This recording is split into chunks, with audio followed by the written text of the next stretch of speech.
boss up, nigga. What's going on, everybody? It is Coach Greg Adams back in here with another YouTube live stream. Shout out to the Coach Gang. And that's you. For being in here, being involved, and being active on this YouTube channel. And welcome back to Monday Night Roski. The longest running episodic program and live stream here on YouTube. And of course, you in here with the Bruce Wayne of this ish. You're in here with the King of Kings, the King of Content, and the Speaker of Truth, yours truly, the Notorious One, aka Mr. Coachellini, better known as the Prognosticator, Coach Stradamus. And you're in the Desert Storm bunker with none other than EWF. That is every woman's fantasy, but you could call me CGA, see God Allah, and I'll be the 14-time demonetized champion of YouTube. We got a great show for you today. We're going to chop it up. I got 3 subject matters here. We got Straggle and Sniggle Theater, and we also have a couple of subject matters, maybe 3 or 4, but we're going to get right into this part of the show. The main event topic, 6 dating trends from Gen X that are gone from Gen Z, and they ain't coming back. Nah. Hey. Goodbye. What 6 dating trends do you see from Gen X that are slowly disappearing with younger generations? These Gen X dating habits have gone the way of the dodo bird. And guess what? We done with the 90s. So all the 90s ninjas. We're going to read this article from Your Tango, and it's 6 dating trends from Gen X that's slowly disappearing from Gen Z. And we're going to see if these dating trends seem to be on board with what we thought would be the rapidly changing marketplace, as CGA calls it, the dating marketplace, the monetized dating marketplace. We're going to see what this looks like coming up here. Also, a woman that says the worshiping of Punani is coming to an end. All right. They're catching up with your boy CGA. We're going to listen to what she has to say about the Punani worship is dead. She said Punani worship is dead and why it's coming to an end. The monetized dating marketplace. She hits on that just a little bit as well. She has a very, very thick Caribbean accent, so it may be hard to understand her, but we're going to have some Carrie Beans in here. To help us out with this. These Carrie Beans. Carrie Bean Queen are saying the same thing. All right, when you don't know the words. And our heart shall be as one. Yeah. No more love on the run. Yeah. Shout out to Carrie Beans in here, but to contribute to the today's show, $, the Notorious CGA on the Cash App, Venmo, Coach Greg Adams TV, paypal.me/Coach Greg Adams, and that is near the top of the description box on the Free Agent Lifestyle channel where you can super chat by clicking the link on the top of the live chat. New world on the Free Agent Lifestyle channel. Let's get into it, man. Appreciate y'all for being here, and there's not many earlier contributors to today's show, so we can get right into it. I like it. We can get right into it. I like the way. All right, we got our brother. Did I get our brother here? All right, shout out to our brother Kevin Sullivan. Was definitely Kevin Samuel Sullivan backing me up on what we were talking about earlier. How your parents stole your dream because they were lazy. All right. They were lazy. I remember, oh man, I shouldn't out my family like this. All right. I shouldn't like it. I shouldn't out them, but something like that happened. All right, shout out to our brother. It's H every day. He says right here. Let me see here. It says, let me see here. Women look for a fat man, which is faithful, available, and trainable. So be that ninja who breaks the rules. He says, say bish a lot. Pull your dwick out at inappropriate times. Tell her your kids are ugly. Tell her mama she a bitch. Tell her you ain't going nowhere with that yob. Constantly wreck her reality, then do something nice, and she'll forget all of that ish. I don't know about the last part. All right, the first part is certainly keeping her on her toes. All right, but no, she ain't gonna forget it, bro. She remember. Women be remembering. All right, so she ain't gonna. Well, I know what you're saying. You mean she'll forget it. She'll forgive it. She ain't gonna forget it though. All right, she ain't gonna forget it. But basically, you saying boss up. Better boss up, nigga. All right, shout out to you, man. That's funny. Interesting. A fat man, faithful, available, and trainable. But as we say also, she hates the man she creates. We're going to talk about relationship dynamics today. You don't mind, do you? All right, that's our expertise. That's my niche on YouTube. Like, that's what I got to talk about. Like, if I talked about something different. All right, everybody, we're going to talk about the Kansas City Chiefs and the Philadelphia Eagles. We're going to break down each possession on offense for the Philadelphia Eagles, and then what we'll do is we'll break down each offensive possession for the Kansas City Chiefs, play by play. We'll go through the teleprompter, and we'll go ahead and get the coach's film, and we'll go ahead and if I started the show like this, niggas will be like, what? They'll be like, wait a minute, bruh, what you doing? But here's the deal. Niggas be like, the haters be like, you always talk about women. I don't. I talk about relationship dynamics. That's my channel. All right. If I just came in, all right, what we're going to talk about is we're going to do mathematical equations. Oh, man, we ain't talking about that. I'm not going to watch CGA. He's switching it up. All right, shout out to Pro Man says that unwashed Millie Mouth who got pulled by the magician in is prime Chad Slow Tuesday. Her man is out there like Stewie. Yes. You're talking about the one with the bangs. Yep, that's a Chad Slow Tuesday. And he be wearing her ass out till her face is beat red. All right? Right? Her face is beat red. He just stuffing her. Slow Tuesday style. And then on Friday, she goes out with her punk ass Brad. We've all been there. All right? We've all been there for sure. But yeah, prime Chad Slow Tuesday. And then just to be like, no, man, Chad don't want her. Oh, yes, he is. He going to beat the stank off of that. He going to beat the stank. She does all the nasties without no interrupt. Shout out to Larry C in the building. I'm down for some math. All right, you don't want to see me do math. All right. Y'all see me do reading. Last thing you want to see me doing is quick maths. I'm going to fuck it up. I always leave a decimal somewhere off. All right, franchise. The franchise is in the building. Shout out to the coach gang. Coach, you tell no lies. I was dealing with a strag that I just met. After our night session, the following morning, her son was in my car talking about my mom said, you're going to take me to school. Oh, my goodness. I immediately thought of you. Hit me with the time to you. What? I'm not sure what that time is. What? Yeah, I got time, cuz. Man. Oh, my goodness. Just like that. Damn, you was in the car with the son? Oh, you gonna start taking me to school? Oh, man, that's a disaster. Good luck with that.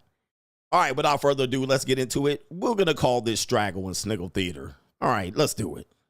Like, ride with me if you ride with me, you can slide with me if you feel like 550 on the 5 sticky, come get high with me, that's a deal, right? Ride.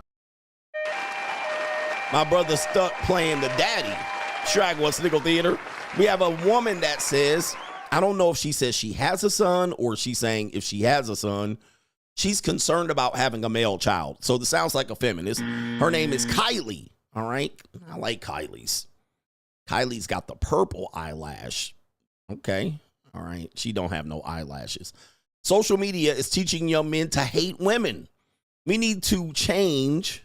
We need to see change in the algorithm ASAP. Wow. And it's got a lot here. All right, there it is, 69,000 views or likes right there. All right, that's a lot of views. Kylie, wait a minute. All right, let's pull up Kylie's profile here. Kylie, is this you, bitch? All right, this is you. Wait, is that you? And that's you. All right, a whole muskrat, not at that. All right, a whole muskrat. Kylie, bruh, really? Don't let me find OnlyFans links. There is. Hold up for a second. Hold up. Okay, I don't see any OnlyFans because I was about, wow. All right, Kylie, you got to be ashamed of yourself. You out here, come on, what? Come on, bruh. This is crazy. What the hell? Oh my God, no way. All right, just as a point of reference, this is a PAWG, and this PAWG is about to get up. Really? You half naked up here on half of your pictures. All right, so... All right, this definitely is PAWG behavior here. All right, we got it, brothers. All right, let me get her real quick. I didn't even see this before, but... You ran into the right folks. What's your type? You like black, white? I like white girls more better. Okay. Yeah. Especially the thick time. That's what I'm talking Word. about. Snow bunny. Yeah. In other words, PAWG. Pod. That's what I like. Yeah. Hey, say that bit again. Say it one more time, but say it slow. PAWG. P-A-W-G. Fat ass white girls. That's what I'm talking about. What you like, bro? Yeah. I like fat ass white girls, the thick time. Ooh, the yeah. curvy types. Yeah. Those are my favorite. Okay. Yo, that's what I'm talking about. Okay. She's fall, fat ass white girl. That ass white girl. Shit, I got, but I No, know. I'm talking about. All right, Kaylee here. All right, Kaylee. Let's hear what she has to say here about the misogyny on the internet. Why I'm scared to have a son. All right, let's hear it. Having a son, raising him to 14 years old, you teach him to be lovely and respectful towards women, and then all of a sudden he gets a phone and he goes on social media and joins sites like Reddit and Twitter, and then he starts to see red pill content, and then he gets sucked into the pipeline and becomes a far-right extremist who hates women. He starts calling you a bitch, and then before you know it, he's no longer your son, but he belongs to some weird-ass movement. That is my worst nightmare. Imagine having a son, raising him to 14 years old, you teach him to be lovely and respectful towards women, and then all of a sudden he gets a phone and he goes on social media and joins sites like Reddit and Twitter, and then he starts to see red pill content, and then he gets sucked into the pipeline and becomes a far-right extremist who hates women. He starts calling you a bitch, and then before you know it, he's no longer your son, but he belongs to some weird-ass movement. No, man, we ain't gonna let you get away with that. Gotcha, bitch. I see what you're doing there. All right, I see what you're doing there. All right. Shut up. Nah, Kylie. Nah, we ain't gonna let you get with that. All right, that's some bullshit. Because that's not how men go ahead and find the truth out here. All right. You try to say these men, all right, I taught him how to be a gentleman, and then guess what? He turned into the red pill. All right. But you totally remove accountability from the actions of yourself as a mother, a schizoid mother at that. What about when your son sees you out here being a skeezer on the internet? What about OnlyFans?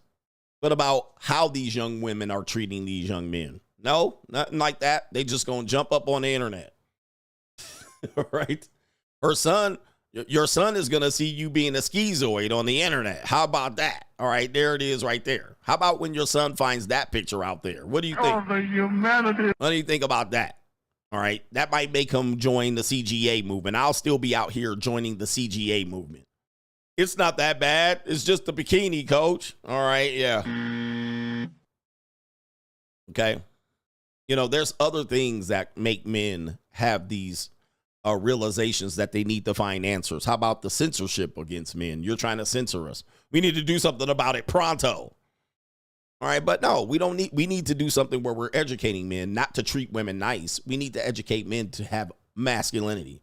But you guys made all of these men, all right, all of these men running around here in their feelings.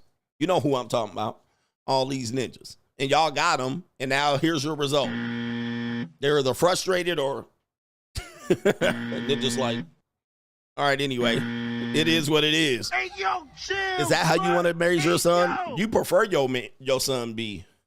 It is, you do. Hey, yo, chill, son. Hey, yo. It's crazy. Crazy, Kylie. All right, you tried to slip that in. Well, I got something to slip into you, Kylie. And that's no matter what, your son gonna want to see the truth, you know? Your son gonna see the truth at some particular point, whether he not. All right, he gonna see the truth, or he gonna see some Duke shooting. I bet you see the type of feminists that want their son out here limp-wristed and bird-chested. All right, with makeup on their face. It is what it is. Yeah, she gonna tell her son how many sugar daddies she had. I'm pretty sure she gonna leave that out. All right, you know. Hey, yo, chill, son. Hey, yo. Just wild.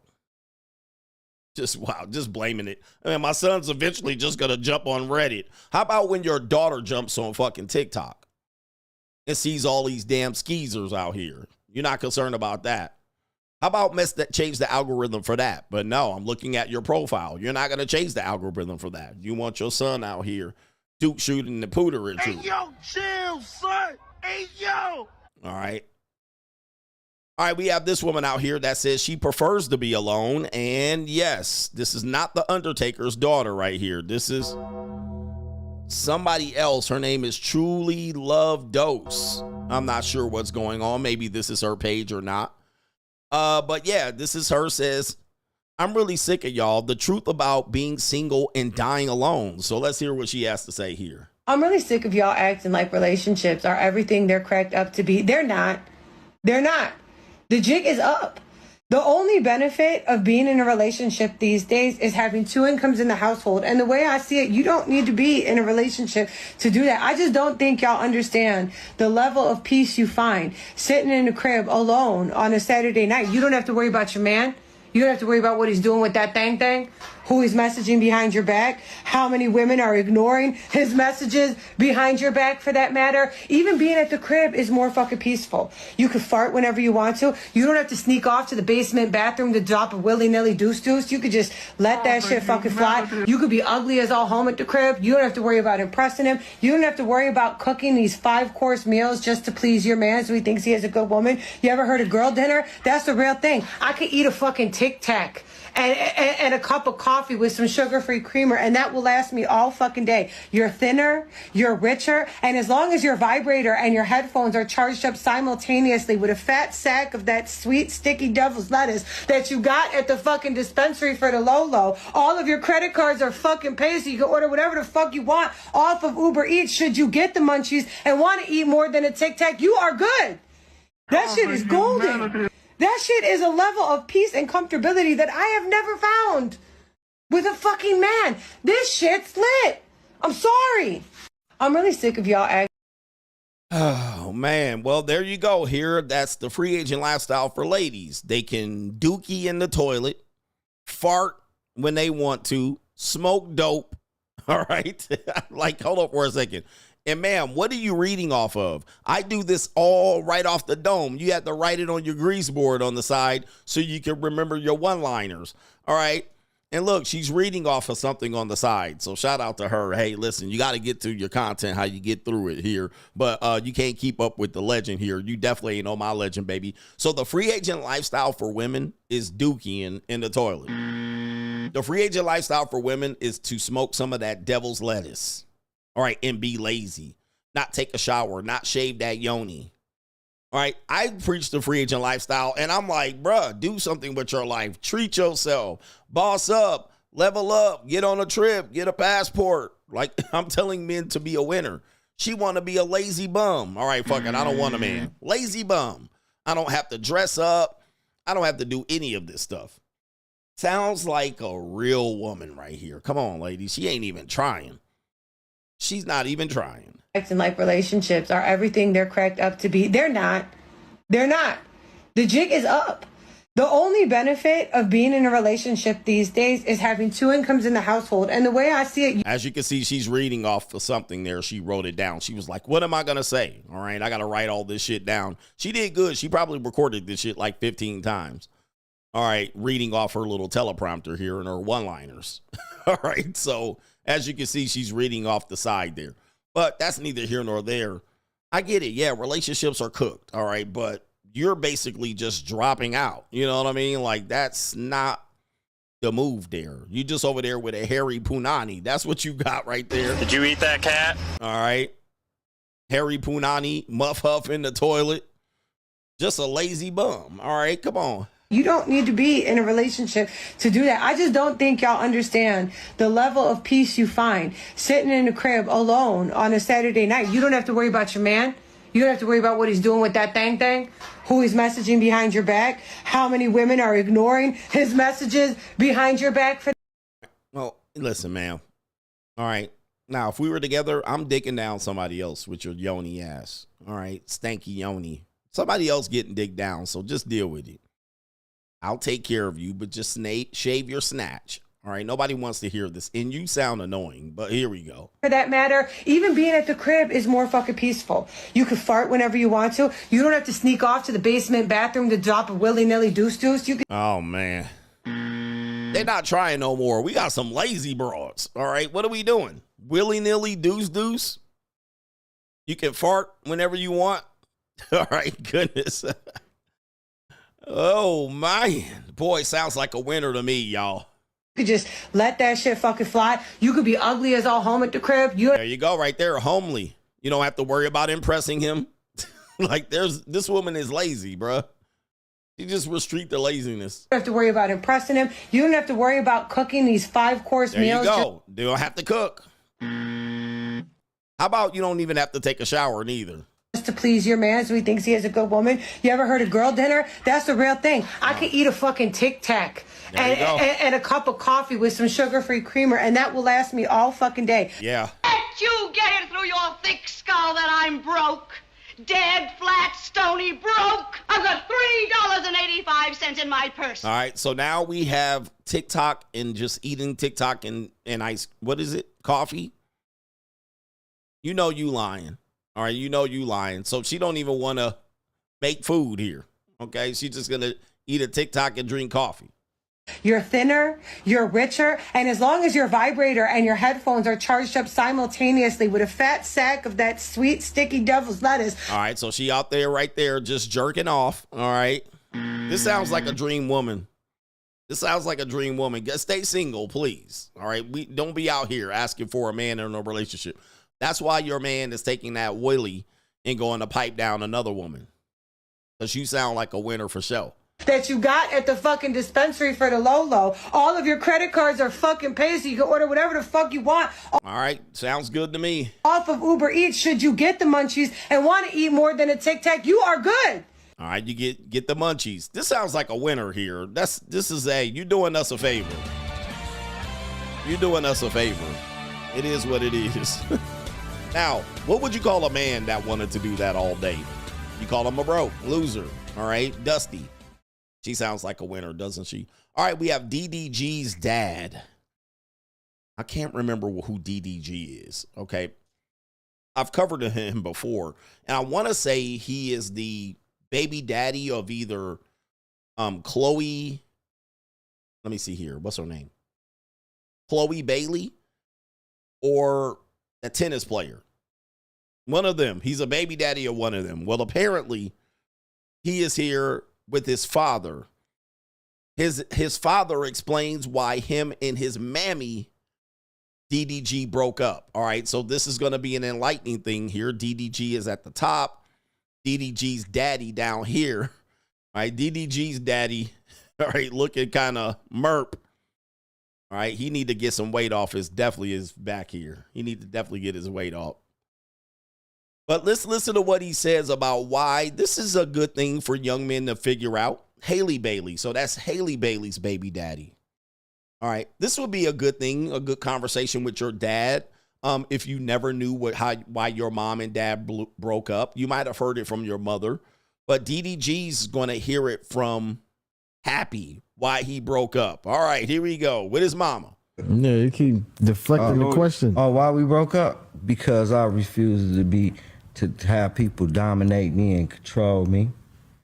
I had to wake up. She was sitting there, I was going along with that old marriage contract shit. You know, be a husband, you do this, you do that. Your wife sit there and say this, say that. You about to bow down to it.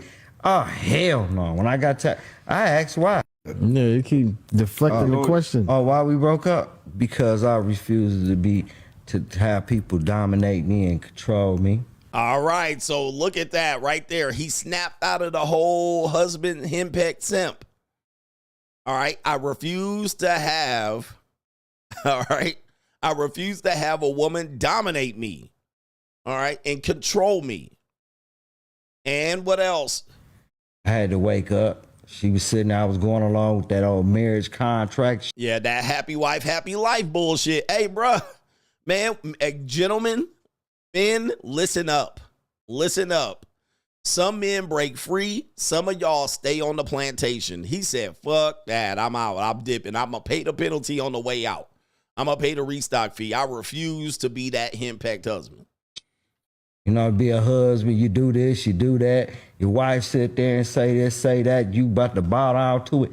Oh, hell no. All right, hell no. He said, look at it. That's DG's response right there. I asked why. Yeah, right there. And it's a very short video right there, but that's an eye-opener for the son. And, of course, a lot of people, he should have stayed for his son, and then he ruined his family. He was like, nah, hell no. He was like, I refuse to go by that marriage contract. That marriage contract where you literally bow down. You got to say happy wife, happy life. Oh, it's happy spouse, happy house, and whatever, and pedestalize her. And a lot of these women be out there be telling you, oh, you the husband. You supposed to do this and you supposed to do that. Well, I ain't supposed to do a goddamn thing. He said, fuck that. All right. And then what am I getting in return? Bullshit. Bullshit. So shout out to Pops right there dropping the jewels on the son. You wanted to know why your daddy left you. Why you leave the family, daddy? Because I wasn't putting up with that bullshit. All right. No. All right, but he has been hitting the bottle. All right, possibly. So, Dad, let's get in the treadmill a little bit. All right, or walk or exercise. Go play some pickleball or something. All right, get on out there. And that's Straggle with Sniggle Theater. Like, ride with me if you ride with me, you can slide with me if you feel like 550 on the 5 sticky, come get high with me, that's a deal, right? Straggle and Sniggle out. Let's see if we got any contributors. We got 1,200 in the box. Appreciate y'all for being here. Yes, we got our brother Brown, the rhythm. Is that Brown 310? Shout out to you, West Coast. We got our brother T-Bone. What's going on, coach? 27-year-old here. Your content helped me out of a long, grueling mental block that I was stuck in for a long time. Love your talking points and your candid way of telling shit like it is. Keep suplexing these Mitches and stay on the grind. Shout out to you. Congratulations for getting over that mental block, and I'm glad I was able to help you. And I've seen brothers out here doing some great things with this message. You don't have to agree with everything, but yes, I'm trying to get men to get over that hurdle, get that mental block, get that monkey off your back, create a VIP section for yourself. And I got to tell it like it is. And when I tell it like it is, you can ask Giz. All right. I stole your girl while you was in prison. But yeah, man, I tell it like it is. You can either deal with it or not. End of the day, I'm going to be mostly right. If not all the way right. Congratulations for getting out of that rut. All right. And getting to the boss up level. Boss up 2025. Boss up, nigga. Yeah. All right. I mean, we have a couple more supporters that I need to acknowledge. Then we'll get on with the get on. All right. We'll get up on the downstroke. Oh, everybody get up. All right. That was it. So let's get on to the next part of the show. We have a woman that says Punani worship is ending. All right. This is an evil world we live in right here. Let's go ahead and say this. I don't know. Let's see what she said. It's an evil world we live in. By the way, this is the woman that I said is a Caribbean. All right. She's from the Caribbean. She definitely has a thick Caribbean accent. And I don't know quite what she's saying, but I can make out a little bit. And for front of you, some of you Belizean, Jamaican people, all right, you guys can maybe translate what the fuck she's talking about in many times. All right, but she says the Punani worshiping is coming to an end. Who do you think she blamed for this? This is going to be an interesting segment here about Punani worship. Some men might say it's not coming to an end, but she's going to make a case. She's not talking about men simping on the internet. She's talking about men actually getting pussy. All right, that's what she's talking about. All right, not simps on the internet. So if you will, let's go ahead without further ado and let her rip. I don't know if you've noticed it. Have you noticed it? But the Punani worshipping is coming to an end. Men know they see Punani can't give up life again, give up their expectation, give up their goals again. Thanks to the oversupply of it. Thank you, people. When I went on. Let me stop her right there. All right, I can only take a little bit of this shit at a time, but she's saying the Punani worship is going on, is coming to an end because men are not giving up their life and they're not simping and giving up their goals in life. All right, this is Nigerian. Oh, all right, it sounds Jamaican, bumba clock. And what about pussy clock? Anybody got some pussy clock? All right. I've been waiting for pussy clock. All right. Bumba clock. But somebody says she's Nigerian. Dim day. She's a dim day. But essentially what she's saying, right, is men, because of a vast supply of punani on the marketplace, for sale and for rent and lease and purchase and free, because men can get punani, they're now focusing on their goals. So this is certainly the case with Gen Z. All right, Gen Z for sure. They're kind of like, okay, yeah. All right, some are striking out, some can't get some, but then you got the free agent lifestyle with the millennials and Gen X. Because men have a lot more options and have, we could have things to get into. We don't have time to punani the worship of the punani. All right, somebody says that's a Najee woman. All right, shout out to everybody who recognizes her. I had her as Carrie Bean, but y'all got her as a Nigerian dim day. All right. All right, but, she's going to hit on the pay for play. She's going to hit on the JUCO, so let her get into it. For our Nigerian brothers in the 138 tribes, go ahead and see if we can help me out here in the translation. All right, let's see what she has left here. Punani to profession. Una not went on to money-making venture. Nobody is worshiping it again. With 100 naira Indomie, a man cannot have punani. You understand? It has lost its value. All right. Yes, it has lost its value. All right, so I'm understanding a little bit. It's lost its value because men are pursuing other things and they get into the bag. Okay. I think she's mentioning some things. I kind of lost some things in translation. But essentially, yeah. I mean, it's available 24/7. And then she said, bitches is selling the pussy. All right. They selling pussy like it's available, bruh. So men ain't not worshiping the punani. That's what I hear her saying. She's like, men ain't going crazy. They're not going like jumping through hoops and hurdles. Like, for instance, on a dating app, a woman, you go up there, hit her with some old one. Can you give me some pussy? All right. She'd be like, no. Okay, next. And she's saying the value is plummeting. Now, the value is still high for a lot of men. And for a lot of women, they still got their value up. But trust me, it's not as expensive as you think, because they'll come out and say it's high value and you just ignore them. And then they'll be calling you tomorrow. About that thing here. Can we get together? Rents due. So she's talking about what I was talking about in 2020. When I said, yeah, she said peace leave cost a pack of noodles.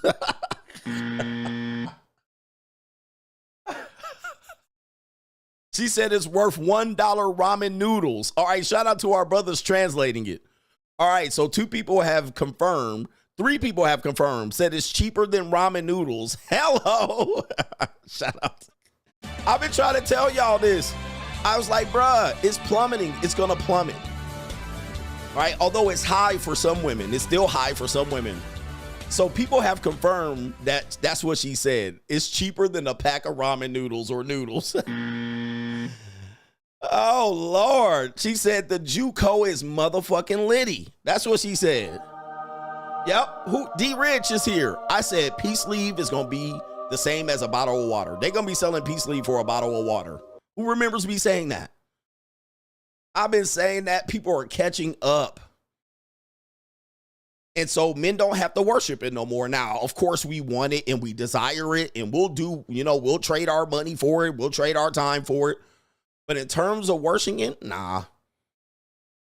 Ninjas don't have worship for it. Like, ninjas will stand out and doo-wop.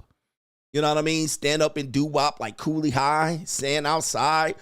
Chase a bitch down the street. Baby, baby, baby, baby, baby. Baby, baby, baby.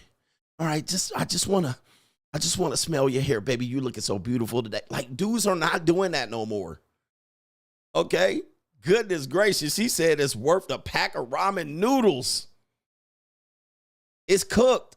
All right? Yeah, men are still going after it. Men are still simping. Men are still tricking. I don't think that'll ever go away. But overall, women can't put pussy out there like that. Right? And be like, okay, what you want me to do? Wait 30 days, 90 days, and then you keep coming back. Okay, what now? What do you want me to do? It's gone. Those days are gone. We done with the 90s. Niggas don't even be trying to run game no more. They be like, game? Fuck that, bro. Hell nah. You mean constantly checking in with the bitch and running game and getting her on your program for what? There's Yoni right over there. Yoni everywhere. Who agrees with her? Let's see if she has some more here. I have to slow her down because I can't understand everything. No more worshipping of Punani. No more worshipping of Punani. It's in short, it's coming to an end with great speed. You understand? The supply of it is too much. They've had overdose of it. People no longer value it. I'm picking up what she's laying down. They no longer value it. They're no longer worshiping it. It's too much. They flooded the marketplace with it. These are all things that I said long time ago. Long time ago. I was like, dude, it's just too available. Men are desensitized to it. It's everywhere. Women walking outside with their pussies out. Okay? I've been saying this for years, bruh. And shout out to everybody else that been saying this. I've been saying this for years. I was like, dudes are desensitized. We got too much on the dating app. Men are not jumping through no fucking hurdles. Men ain't giving. Dude, there was a time where men had to get married to get some pussy. Married. Like, you were like, all right, I'm going to wait this shit out. All right. And she'd be like, you got to marry me. Okay, when we going to get married? Rush her ass down the aisle. I like her. I knew her for 18 days. We're getting married. Just to get some pussy. That's how it used to be 60, 70 years ago. You got to make an honest woman out of me. I just don't be out here in these streets. She 21. Run her right down. Marry her. What's her last name? What is it? I don't give a fuck. It's going to be mine. So, and she's bringing it home for at least our side of the argument. It's gone, man. We in a new day. Now, men are still on the internet. Yes, they're still simping. But, dude, men that comment on girls in the internet and they're DMing them, they might be worshiping the vagina, but they're also doing that to hundreds of other women. So, as we know, you know, if they're doing the emoji on a woman's photo, they're doing that to hundreds of other women. And then with Instagram, I mean, OnlyFans and Pornhub, Punani worship is cooked. I mean, then don't let the robots come out. Don't let the war robots come out. The women cooked already. Thank you. Una when they pour them outside free of charge. Thank you. Una went on into profession. Thank you. So from what I hear, that trying to translate this, it sounds like she's saying when you put it out there for free, and then when you make it a profession, I might be wrong in the translation. I think she's saying, if all of y'all gonna put it out there for free, and then if all of y'all gonna sell it, do I have it right? Make sure I have that translation right, just on that last two sentences. It sounds like that's what she was saying. Y'all out here putting it out here for free. Then you have the one selling it as a profession. She was like, what the fuck is they? But didn't I say that to the women? I'm like, the women are undercutting the women that are trying to leverage pussy, which is still some women out here still doing it on dating apps. Okay. But she was like, there's girls out here walking outside with their pussy out. I can see the moose knuckle and everything. And then you have the women that are selling it. Hey, it is what it is. Thank you, ladies. So how can a woman, I've been saying for a long time, this whole thing with women's empowerment, it takes it too far, because then they get girls to do OnlyFans, to value their pussy. Then nobody wants to marry them. They're like, why am I marrying this woman? Well, she was like, but I was young, though. It shouldn't count. No, it counts. Sorry. You can't have it both ways. You can't go ahead and try to make a bag and then it don't work out for you. And you're like, well, let's forget all that. Okay. But you tried to make a bag and sell some punani as a profession. And it, you know, it only went so far. Now they want to clean their punani out and be like, all right, reset. Let's roll the punani odometer back. Dudes ain't falling for it. Market is saturated with punani everywhere. There's pussy everywhere. And if a dude don't mind breaking bread or having some girl, it's cooked. It's cooked. Look at her. She like, merp. She like, it's cooked. We cooked out here. The punani worshiping is coming to an end. Cooked. How come the dating coaches can't see this? By the way, dating coaches are cooked at this point. None of them niggas can get over 1,000 people watching them at one time. They got a very small market cornered with that dating coach bullshit. They don't got a strong market. That's why I pick on them all the time. All right, I pick on them because y'all literally picking slim pickings. Slim pickings out here.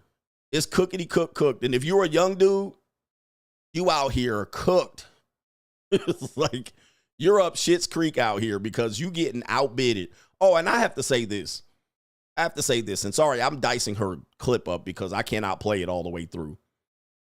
You have to understand that once a woman turns 18, no matter if you think it's weird or not, she is now in adult world. She is now eligible worldwide. Now, American women seem to be like, yeah, but I'm only 20, and what do you want with me? All right, you're in the marketplace. You're no longer protected. You can't run behind, well, I'm in high school. Right? You're now dealing in an adult marketplace. So you can get a motherfucker that's 70 to come up and be like, hey, let me put, remember when you were a kid at the arcade and you wanted next on a video game? You used to just put your quarter up there, just get into your pocket. Get into your pocket, you be like, next. You can't be like, well, I'm only 18 and I can be your daughter's age. No, you're in the adult world. You have no more protection. You're not protected by the law. You can get folded up by any age man out here. And vice versa. So you can't be like, well, morally, nope. You're an adult. Your ass can get folded up like a love letter from the 2nd grade. All right. All right. So I'll walk up to your ass like, oh, how are you? Yes, 20 years old. Sounds good to me. Quarter right there, bitch. Right there. You see that quarter? Respect my damn quarter. I'll put some on it too. All right. So if you a young dude and you ain't got no quarters, you're like, but coach, those are my girls. I don't have any quarters. Too motherfucking bad. You in adult world too. We competing in the same marketplace. We competing for the same jobs, the same houses, the same bank account, cars, hoes, and all that shit. Put a quarter up or shut the fuck up. I got next. You're eligible. You are now eligible. So we can put some on that punani. All right, you can't hide behind shit, but I just thought I had to say that. So my quarter, y'all young brothers don't know about the quarter thing. Y'all don't know about the quarter thing. Maybe you do know about the quarter thing. Y'all don't even have quarters anymore. All right, let's see what she concludes here.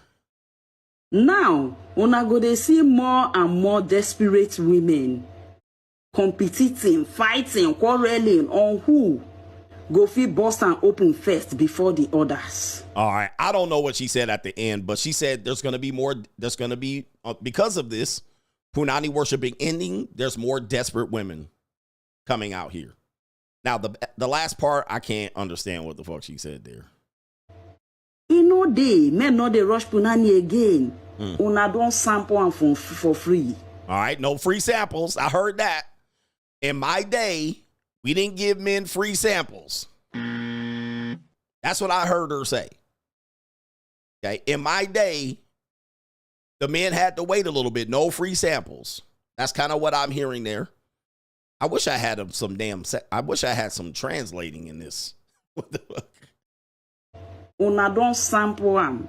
Shebi when them begin show people a video for outside, everybody begin show their own. Anything when enter Nigeria now like that, punani is not free of charge. Okay, I'm losing a little bit of translation, but she's saying punani's not free. Punani's not free of charge out here. All right? That's what it sounds like she's saying. Punani not free of charge. These niggas supposed to pay for this. All right. Here we go right here. All right. I don't know what she's saying, though, but I'm picking up bits. So now, men, very soon, you go see men. Women go they beg on a con knack for free. Oh. For those that turned it to a profession, thank you. Oh. For the girl selling pussy, thank you. I might be having that wrong. It has not finally lost its value. Oh, no. For the girls, was that the smoke detector battery? She said, for the girl selling pussy, thank you. It has now lost its value. I said this too. I said the marketplace, women don't realize they're messing with their own marketplace, which I don't care. But I'm saying these women are undercutting the women that are trying to hold their punani hostage and get a man, because I can just go to the professionals. I can just go over here to the marketplace. All right. She said it's now free of charge. She originally said it's not free. Oh, she said it's now free of charge. All right. So that's what she said. All right. Again, this is hard to understand. All right. But the market's saturated. All right. So anyway, boy, I cannot listen to this woman talk for very long. All right. I don't know what's going on. All right. But right there. This is going to talk about the 90s. When we talk about what's changed from Gen X and Gen Z, the punani worshiping is coming to an end. It's cooked for a generation of men. And then when you include pornography, access to the kids, you know, kids got it at the palm of their hands. It's nobody's going to chase them and all that stuff. All right, we got, all right. This could be an interesting conversation. This woman is, what's her name? She looks familiar, but I cannot. Oh, Cheryl Underwood appeared on Club Shay Shay, that's Shannon Sharp's interview format. And she says the man is head of household, even if women make more money. All right, this is an example of where the show is going. This is a woman that is either a boomer, a late boomer, a young boomer, or a Gen Xer.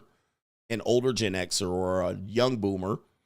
She goes way back to the 80s and 90s. Cheryl Underwood is her name. Shout out to her. Let's see what she says about how women from her time and era and location treated men. All right, so this should be interesting. And by the way, we're talking about why the dating trends have changed based on the generations, how we see relationships now. Women, we so used to being the man and the woman in our relationship that we don't know how to fall back and just be the woman. There you go. And I know how to make a sandwich.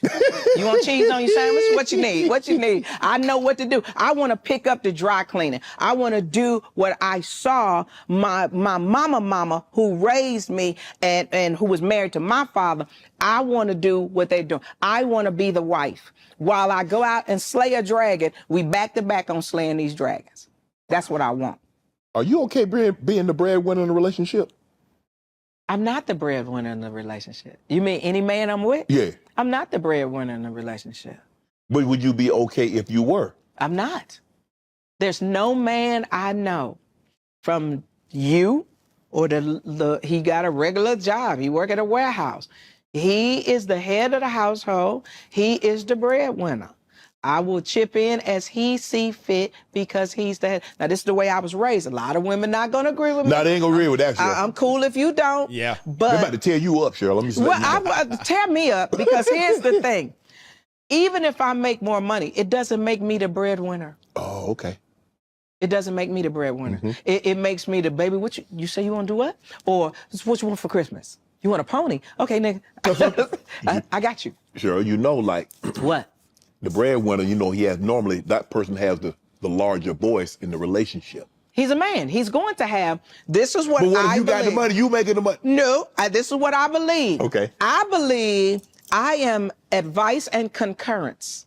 Okay. He is the head of the household. Now, this is how I believe. Okay. The word did not originate with me. He is the head of the household. People need to start reading Ephesians. That's what I believe. I may be strong-willed. I may make money, but I'm not the head of the household. But what I watch, my mama who raised me and my daddy, I watched them talk on Saturday morning, and my brother Chris will tell you this. I watched them talk on Saturday morning, and they settle the differences and come out unified. I am not the head of the house. I may be an influencer, especially if this man has children. Right. Right? I want to make his life better and easier, but I'm not the head of the household, even if I have access to more money. What happens if I don't have access to more money and we got to live off his money? Then we're going to be eating peanut butter and jelly sandwiches and fried bologna, because I love fried bologna sandwiches. And I like this fried salami with the peppercorn, delicious. But if we got to live off of that, he is still the man and the head of the household. Women don't think like that no more. Well, I think like that. But that's what I believe in. Right. There are a lot of lonely people out there. But you know who's lonely the most? Men. Men who don't want to take the chance of getting to know a woman and saying, that's my girl. That's what I'm looking for. We were just talking about that. So why not? And if you can take me without a wig and makeup, because I look like George Jefferson without it. Oh, no. I don't want to see all. Oh, the humanity. I can tell. She looked like George Jefferson with the makeup and the wig on. If you can take that, if you can take the fact that all I want to do is watch the news. I watch sports all day long. I watch the news. Oh, they're at 8. It looks like the cigar lounge that I go to in Las Vegas, or at least the one version of Vegas. News all day long. I watch old movies all day long, but I'm going to do what I need to do as a wife and a woman that love you, but I work around guys. Ain't nothing happening. I don't who I pay. What kind of dumb is that? You think I'm this dude over? Well, yeah. Come and get it. All right, now they turning to Bama shit. Now they talking to Bama shit. All right, now they going to Bama territory. All right, so anyway, interesting conversation. Men are always going to be the head of the household, and the woman is, no matter what the woman makes, she may make more money, but the man is the head of the household. Even Shannon Sharp knows in modern times, this is not how relationships are going to be pursued. So you have a problem and you have a conundrum. When we get to the main event, you're going to see everything that she kind of talked about. These things are disappearing from dating. Okay. For whatever reason, women's lib, feminism, weak ass Mitches, men don't want to pursue anymore. These are all disappearing for the most part. To where this is probably what men prefer. The relationship she's describing is what men would prefer outright. The majority of men, if you told men you get to pick a relationship type, that would be the type. Now, the women are offering something different and men are making deals. This is why I say most men are settling. They making deals with bitches. They're not leading. They're not choosing the woman they want. They're just making a deal so they are not lonely. So they even addressed it. So please understand, when you see, I go outside, coach, I see men in relationships all the time. Most of them are dealing with partnerships. Most of them, and they lopsided partnerships where the dude is contributing way more than her at the moment. Most men are in partnerships. They're not in relationships, not the relationships you want. So, yeah, man, shout out to them. And the Bama shit start coming up. Shout out to the Bamas. Okay. But most people are settling for relationships because they don't want to be alone. And that goes for women too. There's a lot of women that cannot be alone. So they end up coming out here trying to figure some shit out so they're not alone. Constantly in one relationship, out and into the next one and out. They cannot be alone. So they can end up getting a relationship a little bit easier than men. Okay. I'll check any support. Then we'll get right back to the messages. Let's see here. Just refreshing the screen. If not, we going to get into it. Shout out to our brother Macaroni Tony says, yeah, let them know, brother Greg. They don't know about that. Mind if I cut in on this dance? Mind if I cut in? Oh, they don't know about that. Ooh, they don't know about that, Macaroni Tony. That's a different day. That's a different day. You young brothers are in a place. The mind if I cut in on this dance, the dance etiquette, cotillion. You could have your girl. You can literally pick your girl, but you couldn't mate guard her. The girl was still open. The only way you can mate guard your girl is if you married her. If people knew you was married her, oh, now that's his wife. So, but there was a time you're at the school dance. You at the club, whatever it is, and you play another slow jam. This might make it be, play a slow jam. My sweet, lovely, lovely lady. And then you see them dancing, and you can be like, mind if I have this dance? And then you as a guy, you just like, here, you all in her hair. You got her. You like, she mine, nigga. I done paid 2 drinks for her. I got her. She mine. You want to feel on that booty? And then the nigga just tap you like this, huh? How you doing, sir? I see you in on her, but you ain't making the moves like you need to. Mind if I cut in? And as a man, you supposed to be, oh yeah, you know what I mean? Like, gone. Yeah, yeah. Show us what you got. Let's see. Let the best man win. You know what I mean? Thank you for the etiquette. You know what I mean? Go on ahead. You know what I mean? Get in there. And then he be all in there.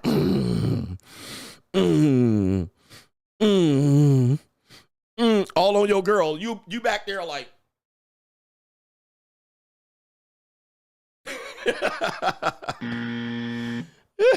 Today, niggas will be getting shot and stabbed, all right, if somebody do that today. Pop, pop, cut, cut, cut.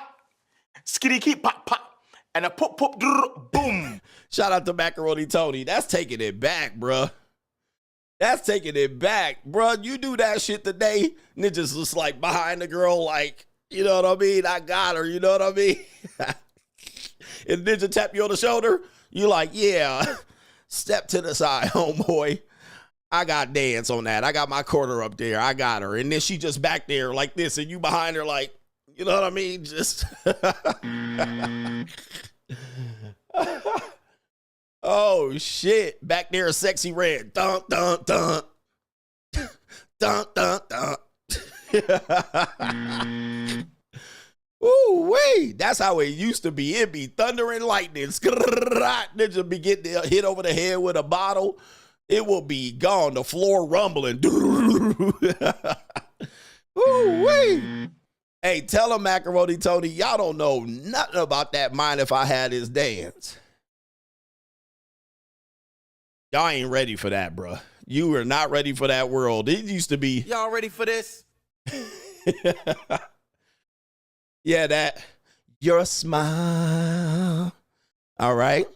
Woo. Yeah, your smile. Hey, man, it's cold out here. It is cold. It used to be, you used to have to be a man to go outside. Show up. Oh, yeah, brother. It is your dance, I see. Go ahead and dance with the lady. All right. I'm confident that I put my Mac down. All right. Yeah. Ooh, man. Niggas will not be able to handle that today, bro. It will be a wrap. Rapski. Niggas getting folded up and packed in a meat wagon for doing some shit like that. Damien says, that Mind If I Cut In was something serious. Ooh, man. That would have been. It used to be like that. Now, I'm going to tell you, by the time I was an adult, that wasn't not a thing anymore. All right. That wasn't a thing. By the time I was an adult, that wasn't a thing. But that definitely was a thing in the late 80s. Probably the mid 80s, certainly the 70s. Cutting in on your bitch. Cutting in on your bitch. Oh, man. It'd be a cold ass world. It is a bad time. So you had to be a gentleman. There was an etiquette about things, as we call it, decorum. But yeah, man, ninjas will be getting hit over head over bottles, cutting in on a girl, and you just have to step to the side. Oh, man. Bad timing. Shout out to my brothers. Ooh. Gen X killed it. Okay. He blaming Gen X. And I will say, we're going to have to take that L. Gen X for sure killed it. Because we didn't have that in Gen X. Kaylin, so from having an infidelity clause to marital great, these women are making great cases for men to marry them and never cheat on them. LOL. He says, I'd rather just play or pay and move on to the next. Men will get more punani this way than getting married. This is a fact. That's just on data wise. They're still saying relationships are going to have more sex than being single, although they're not talking about men like me. Not talking about men like me. They're definitely not. Okay, for sure. Shout out to Jeff, the producer in the building. My man Damien completing it. He says, threw your whole ish off. He says, you just knew you had it in the bag. All right, you had her cuffed up like, all right, baby. You hearing Prince? The beautiful ones always smash the picture. Always, every time. And you like, I got her. I'm going home. You make me so confused. The beautiful ones you always seem to loop. And you got her. Ninja tap you on the shoulder. Step to the side. Clown ass nigga. You know what you used to have to do? You used to have to dress up to go to the club or the disco. Suits, butterfly collars. You used to have to be fresh, right? Jerry curl. All right, you doing a Saturday Night Fever? All right, if I can't have you, I don't want nobody, baby. Ass nigga. You used to literally just go, you be dressed up. Coat, sports coat, bell bottoms, motherfucker, all that shit. Now niggas come in there, they don't even try. Niggas come in there, yeah, nigga. Yeah, nigga. Where we at, nigga? Right? Dress code, silk shirt, motherfucking slacks, all that shit. Slippery shoes. And your silk shirt used to be sweated out, armpit, just silk shirt, just armpit sweat underneath. Like, if I can't have you, I don't want nobody, baby. Now niggas come in, they don't even give a fuck. Jerseys, hoodies. All right, nigga, we here. Yeah. Yeah, bitch, where the hoes at? You know what I'm saying? These fucking hoes. Right here. Yeah, dress codes. They ain't let y'all ninjas in, bruh. All right, no, homeboy. The fuck is that? Is that a baseball cap? No. Oh, man. It used to be cold-blooded out here. Ninjas with they fucking off-the-rack suit, jackets, and all that. Y'all need to go to the tailor. Y'all need to go to the tailor. Yeah, YN's coming in with Pookie Shiesty masks on. It's out of control. I think that was Gen X, too. Gen X fucked that up, too. That was us. All right. My brother says you're wrong about everyone has to pay money for cat. Plenty of people spend $0 and smash plenty of women. Facts. Okay. Plenty of people. What percentage would you say is doing that? All right. Again, what percentage of men do you think is smashing plenty of women? Since you're saying this, you're throwing out shit. I spin here. I pull out facts and data. Please tell me, because you're saying right here, you're wrong about everyone has to pay. I didn't say everyone has to pay. I say everyone pays. Okay, everyone pays. But what percentage of men, since we're talking about this, what percentage of men, he donated $20, so I'm going to give him his time. What percentage of men, he said, oh my God, we still talking about this. Guys will not let it go. They will not let it go. They still, yeah, you know what I mean? Like they still ain't going to agree. I mean, you don't have to agree, but I ironed out my case like crazy, bruh. Okay, we're just going to let you go right here. You paid, so I won't put up a Mitch. What percentage of men, plenty of men, what percentage?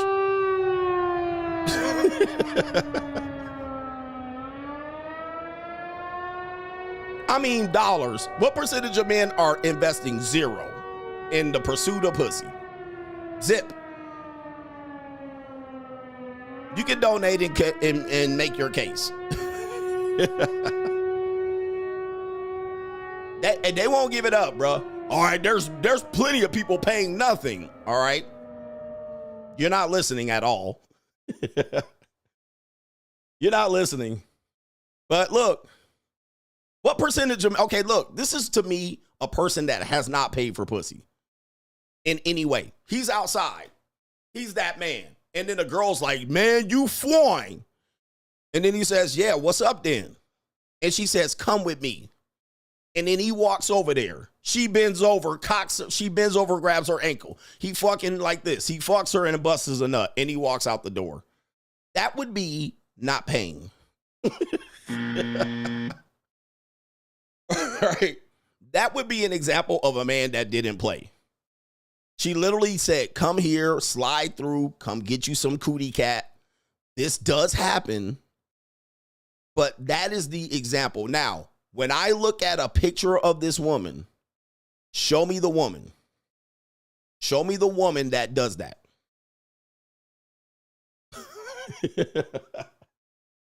Show me the woman that does that. Most of them are going to be slump busters and booger wolves. So you're just making a blanket statement. We're saying that this type of activity rarely happens.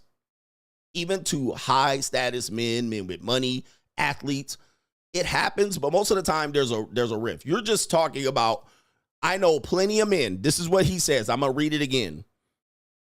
Plenty of people spend $0. We're not only talking about dollars. You're talking about dollars. You're the one stuck on dollars. I literally am telling you, since you spent $20, I'll explain it again. You're going to pay in some way. It's not just a regular transaction. You're going to spend time caking, messaging, giving her attention, opportunity costs. You're going to spend a lot of time with her. You're going to be up smoking weed afterwards, playing fucking Nintendo or whatever y'all play, PlayStation. Then if you one slips past the goalie, which does happen, there's a lot of single mothers out here that prove the pussy was free until they got these single mothers pregnant. Most of these people here, most of these men were getting free pussy until she got pregnant. How many people have seen this happen? You act like I'm making this up. There's more men that was getting free pussy and then got a baby mama pregnant than there are. You can state that there's dudes out here spending no money. All right. They on 18 years of child support on a free piece of pussy. So in that case, how many of them are spending dollars? You pay on the front end or I have this shit ironed out. You either pay on the front end or the back end. We all pay in the middle. We all pay in the middle. I'll give you another one. They spent no money. Did they get food at any point? They never bought her food. No money was spent on cheap tacos. He never said, baby, I got this. He never got on Uber Eats or DoorDash and got a delivery of food. It was just him fucking the entire time, busting nuts and leaving. Guys,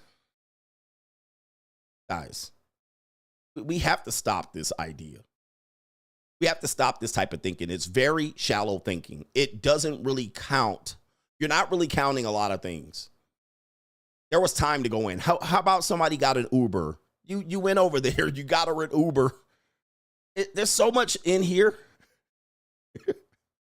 There's so much in here that dudes are not thinking, and I know it's short-sighted. You're not hearing me talk. There's going to be the majority of men are not these guys.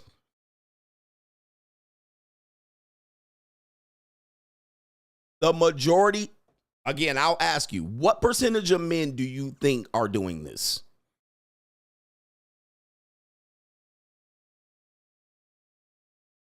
I'm going to ask again, because I know this is happening. What percentage of men are able to do this? This is a small percentage. These are not that many men doing that. And the men that are doing that are not doing it with every woman, because a lot of these guys have girlfriends that they're fucking paying for. And these are side chicks. There's so many scenarios here. It's not that easy to say that men are doing this. There's a small percentage of men that were able to do this.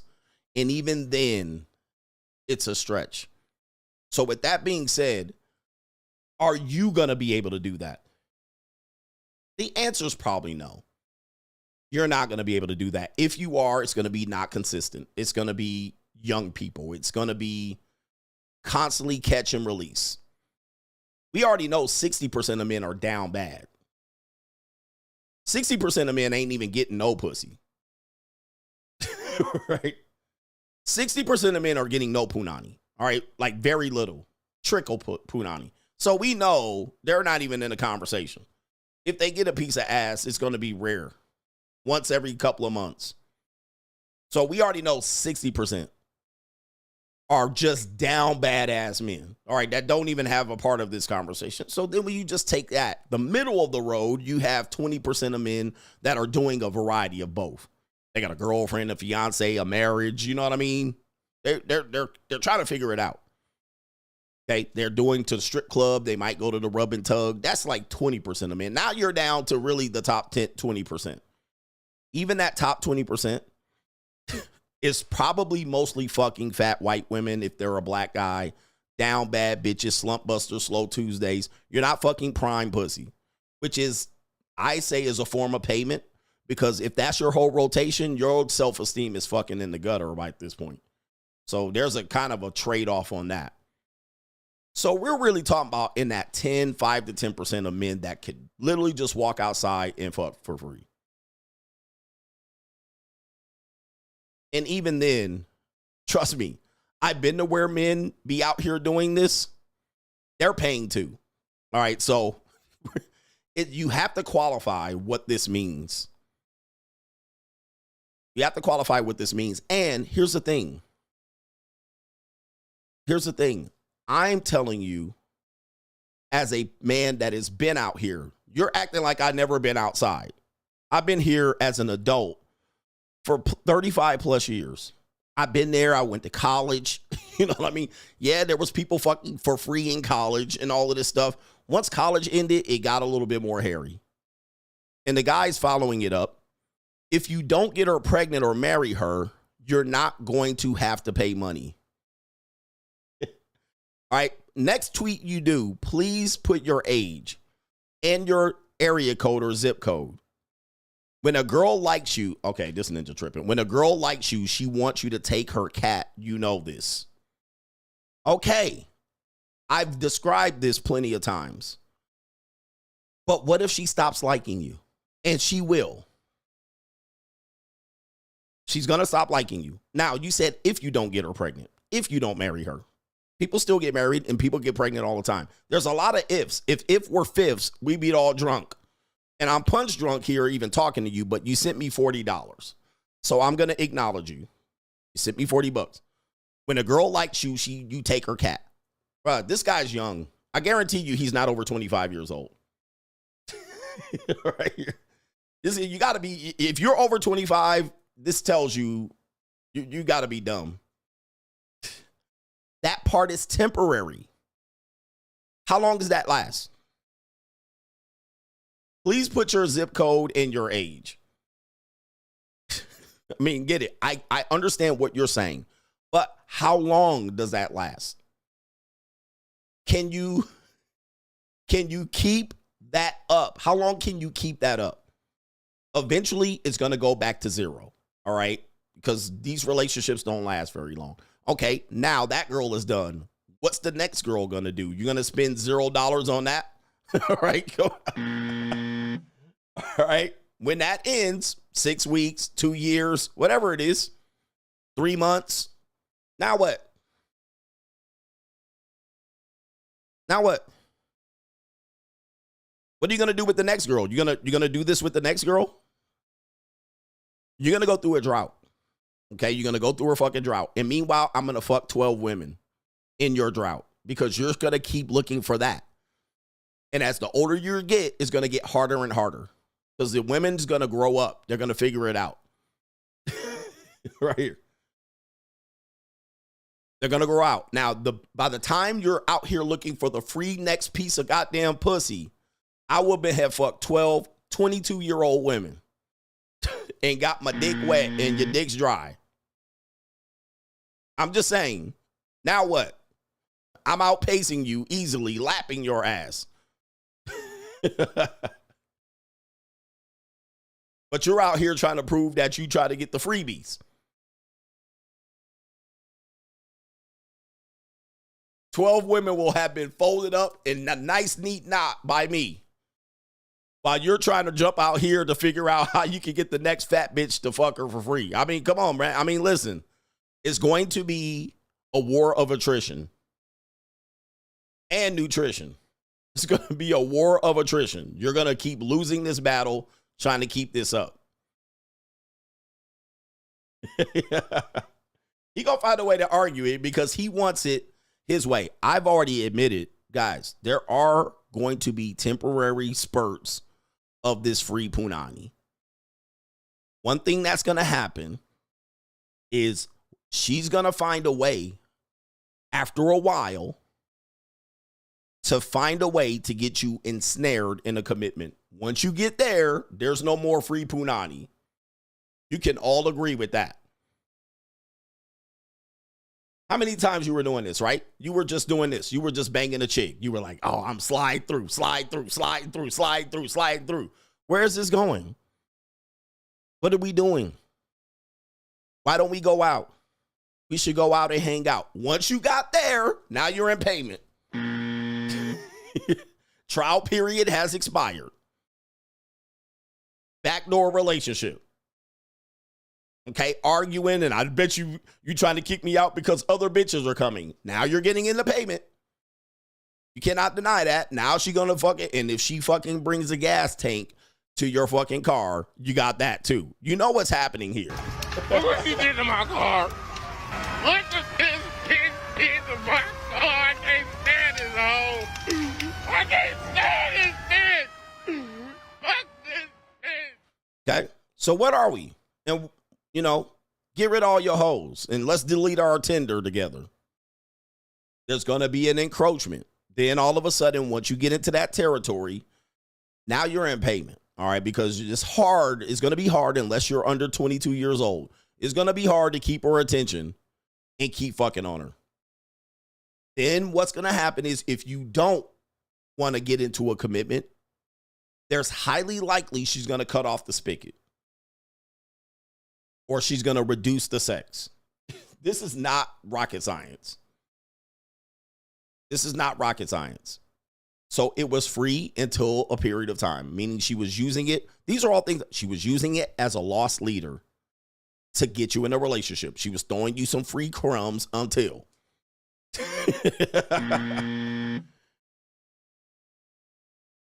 Press 1 in the chat if you understand this. If you understand what I'm trying to communicate. I'm not saying that there's never free punani. I'm saying at some particular point, they're going to find a way to get you to pay for it. Shouldn't be that hard to figure out. But guys are still looking at the small 5 to 10% guy who mostly bangs girls for free, right? They get their shit, right? They get in and out. Are these highly attractive women? Is he banging a group of models? No, most of them are banging slut busters and booger wolves and slow Tuesdays. And then they got a 20%, 30% maybe of their rotation are good-looking women. Good-looking women. 20, 30% of their rotation is good-looking women. The rest of them are slump busters. He said, it just happened to me. We're talking about short-term strategy versus long-term. I'm not talking about short-term. You're talking about short-term. Everybody gets lucky. Most people don't get lucky. It's not that hard, man. We all know where this is going.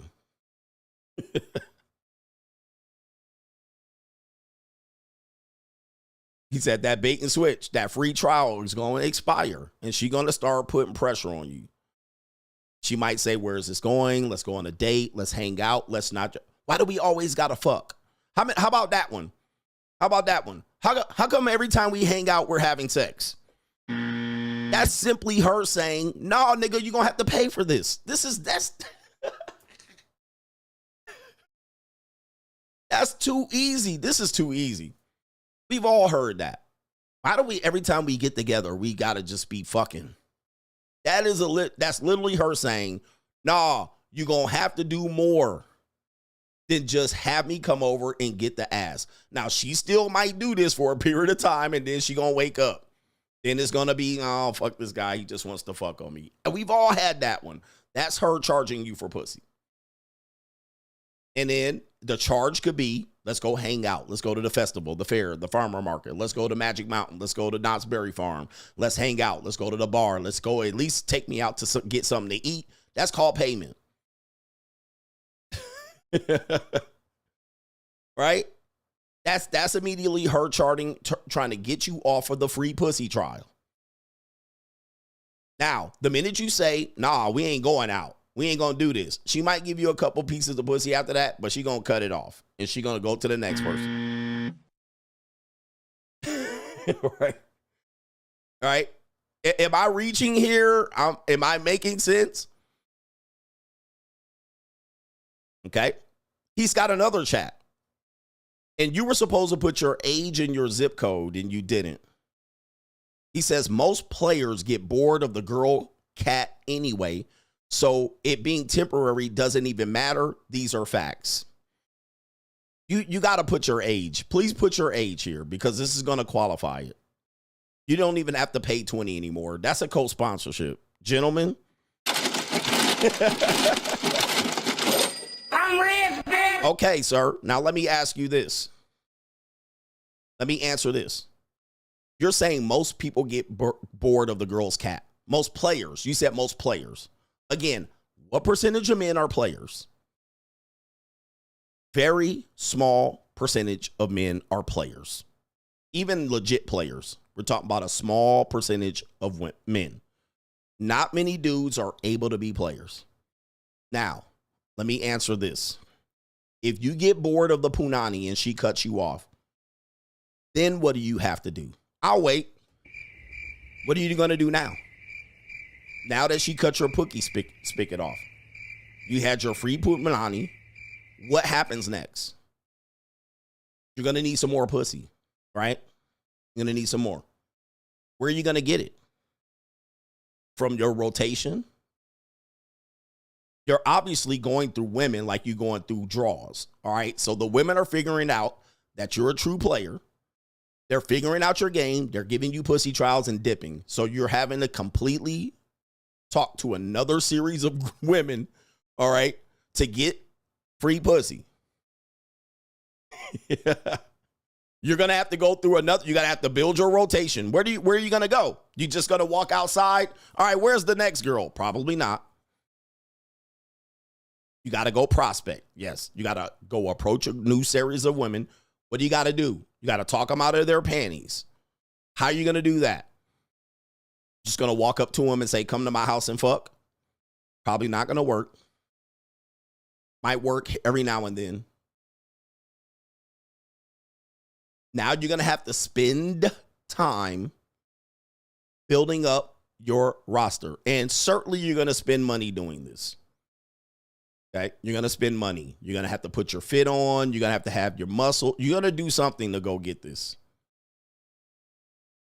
Got to spend all this time caking and talking to her and meeting her for coffee and walks in the park, right? You're going to have all this time because you don't just spend with money. You spend time. Spend time.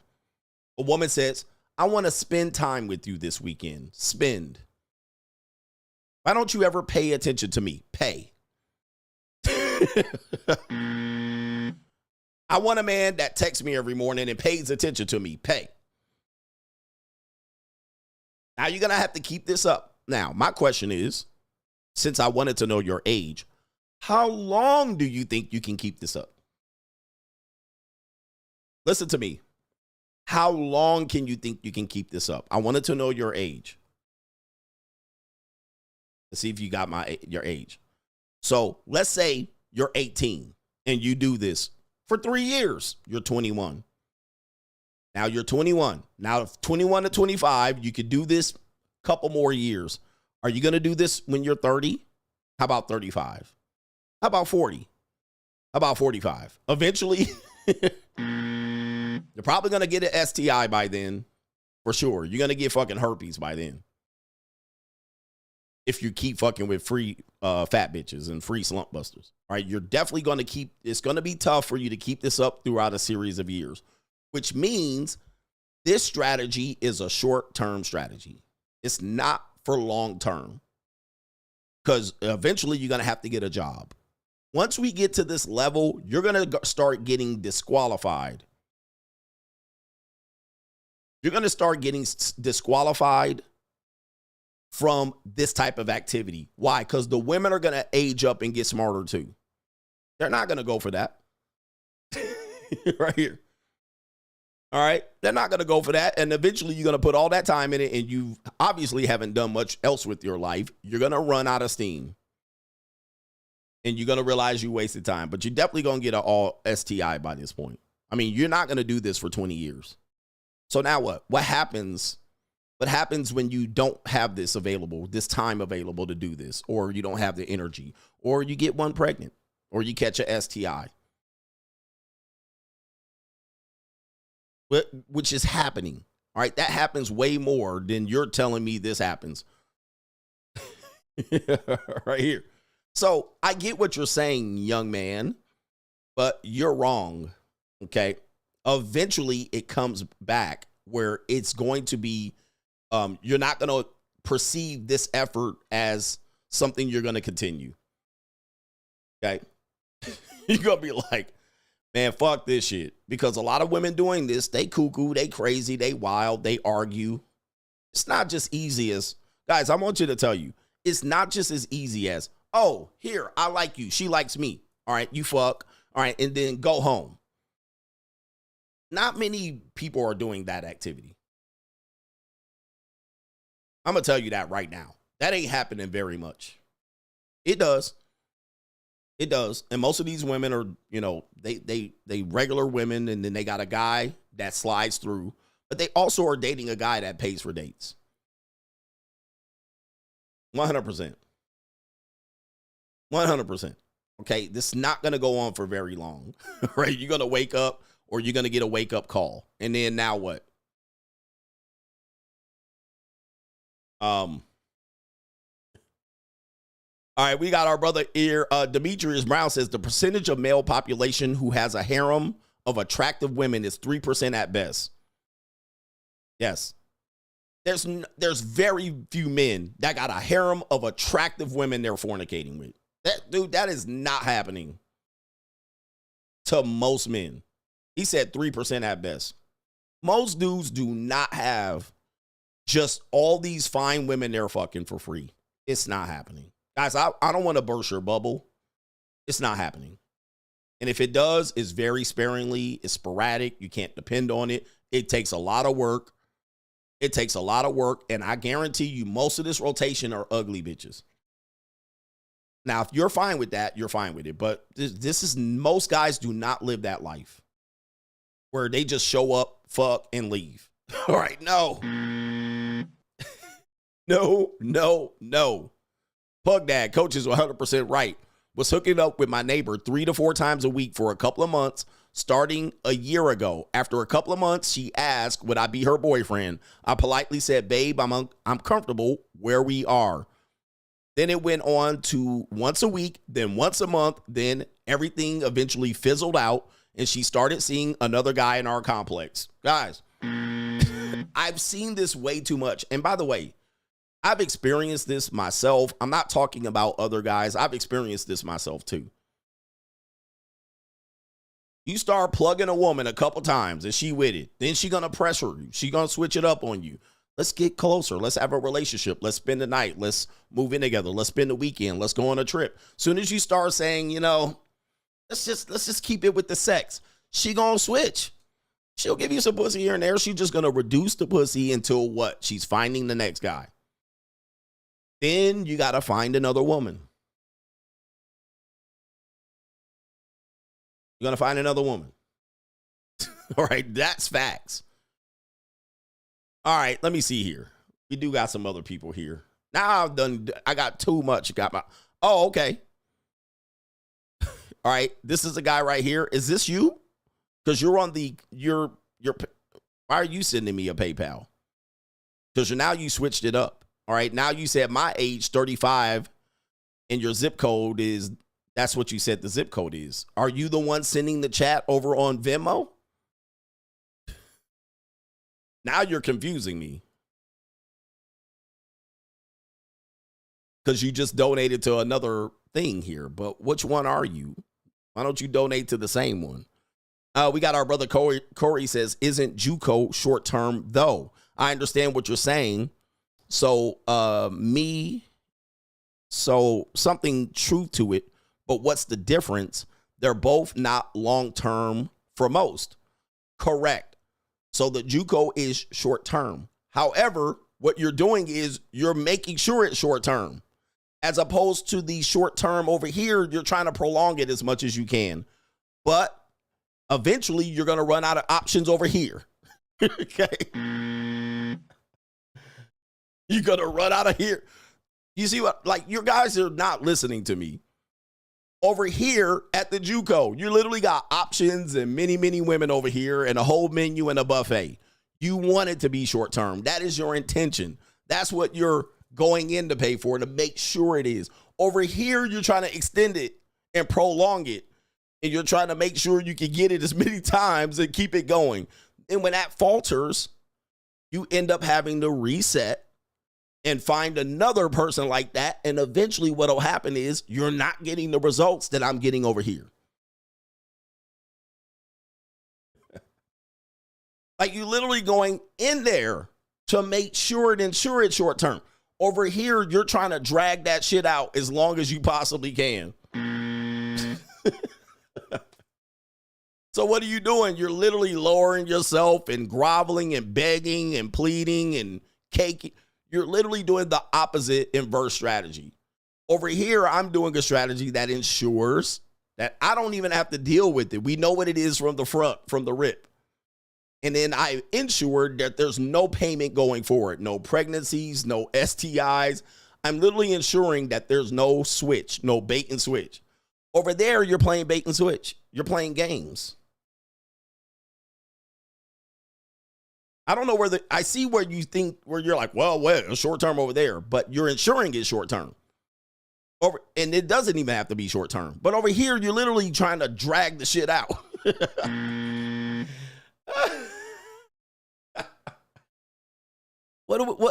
What's so hard to figure out here? I'm confused. Listen, everybody has confusion about everything. But I think where the confusion is that these guys are not over on locals, right? They're only hearing what they want to hear on YouTube.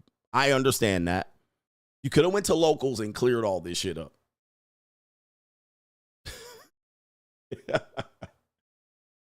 Oh my. If I got a free girl on the regular marketplace and then she tries to bait and switch me into a relationship or a marriage, then it eventually is pay. Now you got, all right? And then when she backs out, now you're like, oh, this bitch don't want to do. And now you got to go back out there. Oh my. Okay, so I get what that's a great question. That's a great question. All right, we got Tony Ocasio. What's up, coach? You're so right about the praying mantis theory. When I was 23 and banged a 32-year-old Asian woman, she wanted to take fly me out to China. I think you meant she wanted me to fly me out to China and have kids. And I'm like, nope, thanks for your help, coach. That's another example of how I tell you she gave you some sex, then she tried to do what? Switch the game. Let's progress. Let me go to China. How about you marry me? How about you give me some kids? That's called the praying mantis. Now, how free is it when she does this? What do you have to do, Tony? You literally have to cut bait. You have to cut her off. Now, if your intentions are for short-term hookups, then essentially you're going to have to put in work to find more of these. When you're at the JUCO, there's literally like going to fucking Golden Corral or wherever you want to go. You don't have to cake or do anything. You just show up. You just show up with some fucking dollars hanging out your pocket. All right. And then you're just like, who's next? As opposed to going out, meeting them, approaching them. But keep doing it. All right.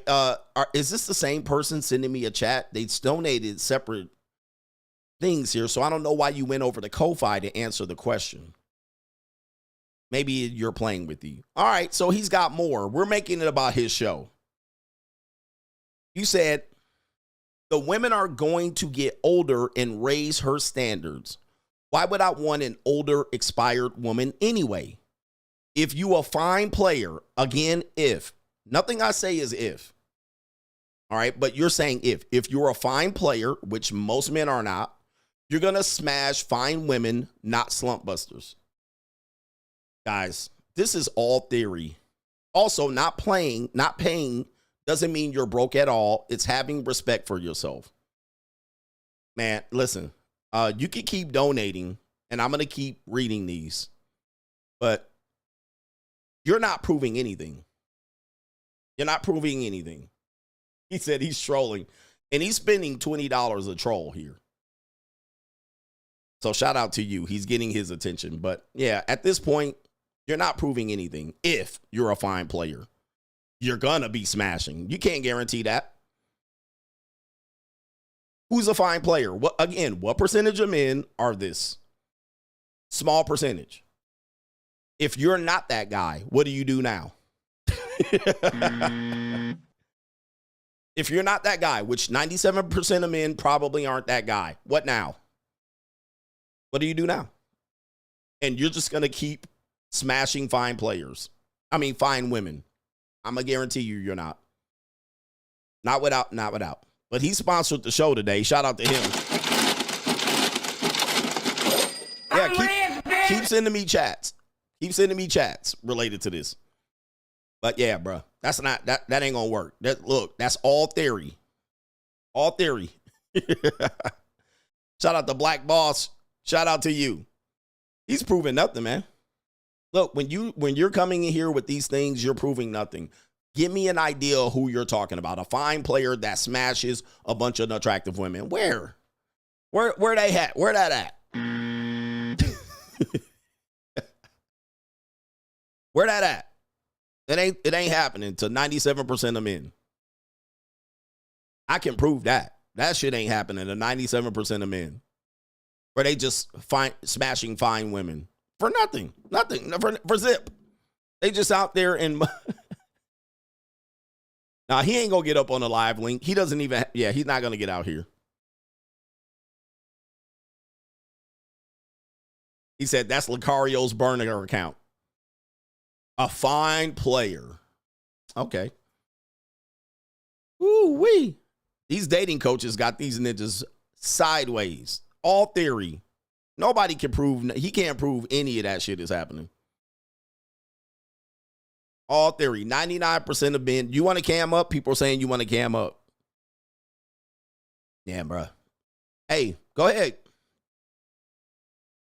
And even NBA players are saying they're tricking. So,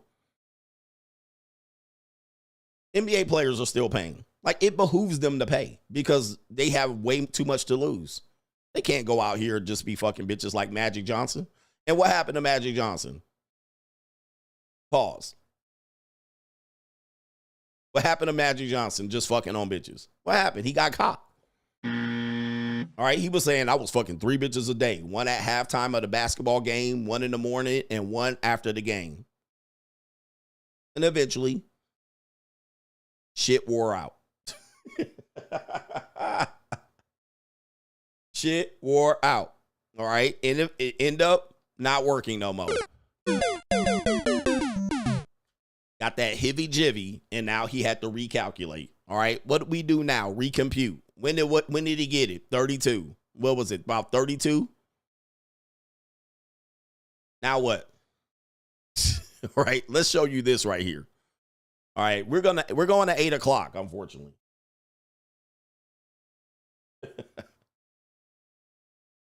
Let's see here. All right, what we got here? Hey, ladies.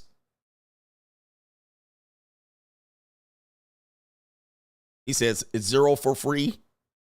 All free. Yeah, I suppose. All right, listen. We're going to go on to this part of the show here. We're going to go on to this part of the show. And this part of the show is going to be interesting. This is part of the show, how women manifest men. Can you guys name all of the ways that if a woman is hell-bent and has intentions of getting a relationship that you've heard, name all the ways or things that you've heard women do to try to get the man that they want. I'm going to play a video by a young, gorgeous piece of calico right here, a chocolated sister. Her name is Jazz, 167,000 subscribers, all right? There's Jazz right there. And yes, Jazz is monetized. All right. So shout out to Jazz there. Okay. What ways do you think that women use to get the woman or relationship that they want? We've heard them. Number one, someone says magic. All right. Another one says voodoo spaghetti. All right. There you go. This voodoo spaghetti. Then we have a man right here show up at his house, period, food, magic, all right? We also have witchcraft, black magic, spaghetti, spiking the spaghetti, and so forth and so on. Have you heard a woman say, pray? Pray. Okay, go back to Sierra's prayer, where Sierra had a prayer where she manifested Russell Wilson. So she prayed. You also have women that will script. All right, they'll create a script in her head and they'll find the man that goes along with the script. Okay, that's an example. You also have women that will pray to a deity or a woman that is known, Medusa, Aphrodite, or a divine feminine. She will get into her soft girl era and she'll start doing these things. You also have crystals or anything related to these type of things. Okay, they'll start wearing jewelry and adorn themselves in jewels of some sort of spirit. They will use magical oils. Okay, they will use oils, yoni. They'll put oils on their yoni. They'll do a whole bunch of shit that you're unaware of. And you don't realize that she has a great belief that they're going to do this. And sometimes, sometimes in their mind it works. But also, she's also just bringing you punani and then catering to you and you're responding to it. Also, pheromones. Using perfumes and pheromones to get you on the hook. They may also turn into palm readers and stuff like this. Now, you guys don't know. Yeah, astrology is another one. She may look at your astrology and match it up with her chart to see if you guys are compatible. Now, this is all while she's giving you free pussy. All right, you guys got to know this. All right, so if you start hitting that punani hard, she's going to start going into this particular thing. Okay. Some of them will get spiritual. She'll say, I'm very spiritual. And through her spiritual deity, her spiritual divine, she'll start manipulating the manifest to all of this. Okay. She'll start manipulating the manifest where she's got her spirituality and she's like, praying to certain things. They bring all of this shit up. They do a lot of this. Some of them get into their divine feminine. Now, let me show you here. This is a woman says, a step-by-step guide to manifest the relationship of your dreams, the list, the self-love, and the dating tips. Okay, now I'm going to show you in the comment section. Number one, you must have a relationship with the divine. Tell God about your plan and ask God to give you strength to accomplish your goals. We have number two, the two most important things are prayer and patience. So a lot of guys think that you just showing up hitting, but they playing a whole nother game, man. Sage and brush, burning sage and candles and incense. You guys really be thinking y'all doing something and she just giving you the yoni and you ain't, she literally concocting the witch's brew while you giving her nuts. Okay.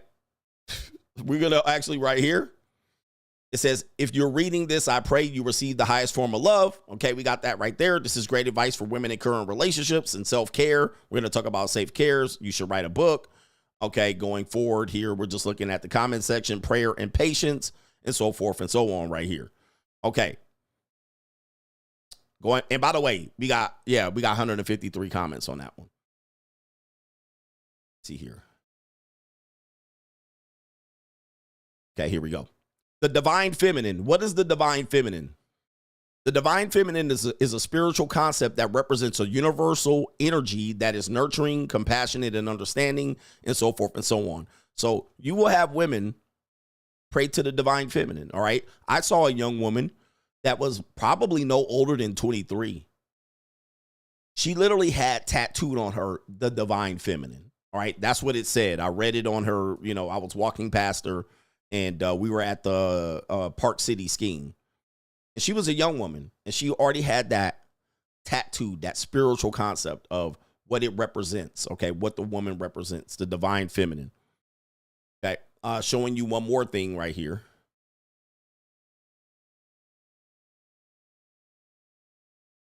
See if I can pull this up here.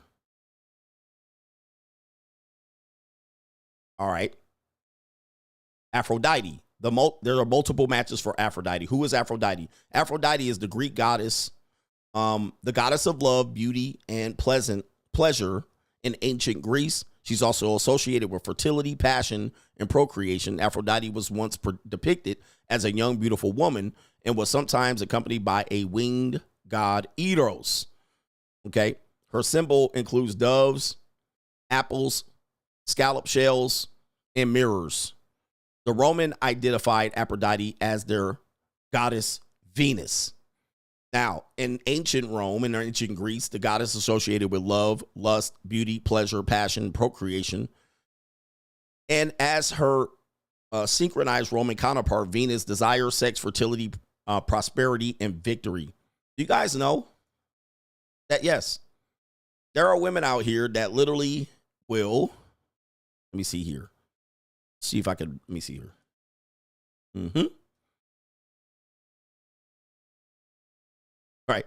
They will literally put lots of emphasis in wearing jewelry that represents this figure. Divine feminine, chain, Aphrodite, necklace. Okay. You have Aphrodite goddess cuff bracelet.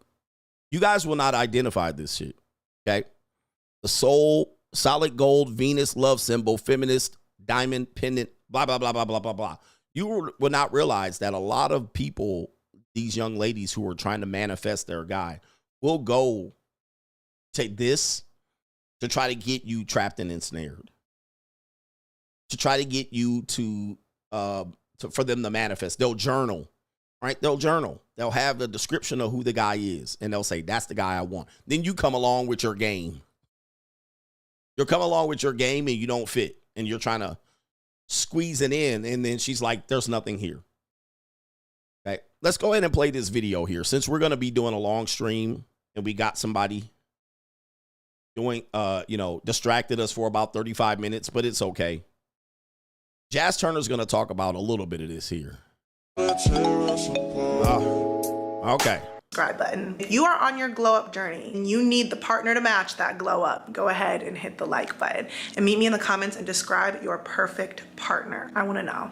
I've always been very hesitant to make this video or any type of video on how to find your dream man, how to find your dream partner, because this entire channel is about you. Like, we're not thinking about them. You should be doing so much work on yourself that whoever comes into your life, whether they stay or whether they leave, you're good. You're even. You've done so much work on yourself that if they even start to treat you any type of way, you've done so much self-work on their own. You know your boundaries. You know when something's not good for you anymore, when something doesn't serve you. So I've always been very hesitant to make this type of video because this is the type of black woman I like, by the way.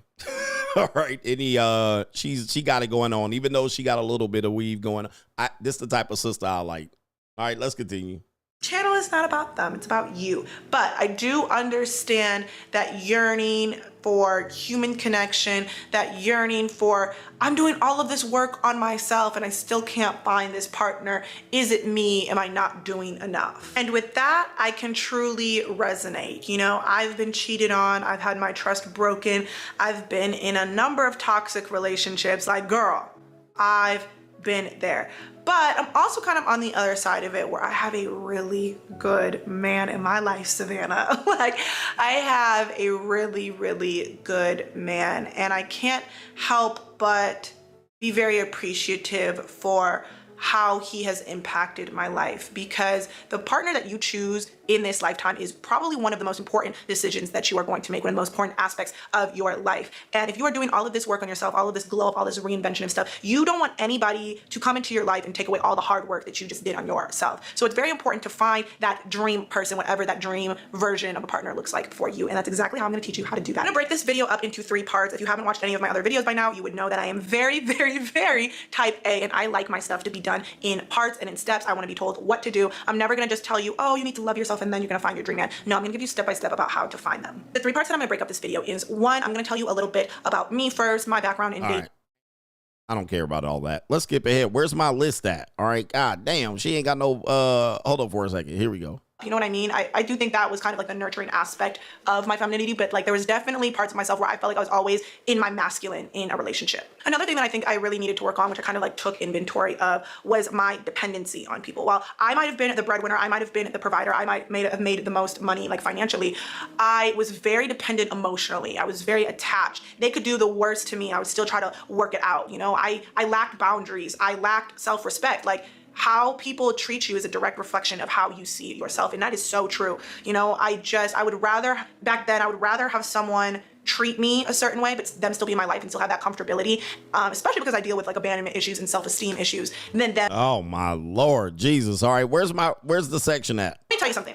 Okay. I would be remiss on this channel, on this platform, if I didn't tell you, well, I think that it plays less a part on how I physically got my dream man, but how I'm maintaining, how I'm keeping this dream man. It's one thing to get them, but once you get into a relationship with them, are you gonna F it up? Have you not done enough self-work on yourself that you are going to ruin this? You know what I mean? God is never going to put something or bring something into your life that you're not ready for, and that's including your partner. Why would God bring your dream man just for you to have not worked on your triggers, just for you to not work on your boundaries, just for you to not love yourself, so that when you do get this dream man, you're the one that messes it up? Why would he do that? What's the point? God is only going to be like, you need to prove it to yourself, and you need to prove it to me that whoever I bring in isn't just going to fizzle away. You know? So that's why self-dating and self-loving yourself is so important. Now, when I say dating yourself, what I really mean is being in a relationship with yourself. Okay, hold. All right, hold on for a second. I had a mark here that I haven't found the mark here, obviously. Getting to the manifest part 2. Where's the part 2 at? So many good tips. All right, where is the fucking part where she goes into the, okay, she's talking about the manifest here. Here we go. Flowers, do your makeup, make yourself feel good from the outside in, and plan a really good night for yourself. All right, she's still talking about self tips here, dating tips here. While we're arguing. Very toxic relationship, but I really appreciated that. You know, also in my last relationship, he did not like to go out. He did not like to go out. He did not like to do things, and that was a lot of contention in our last relationship.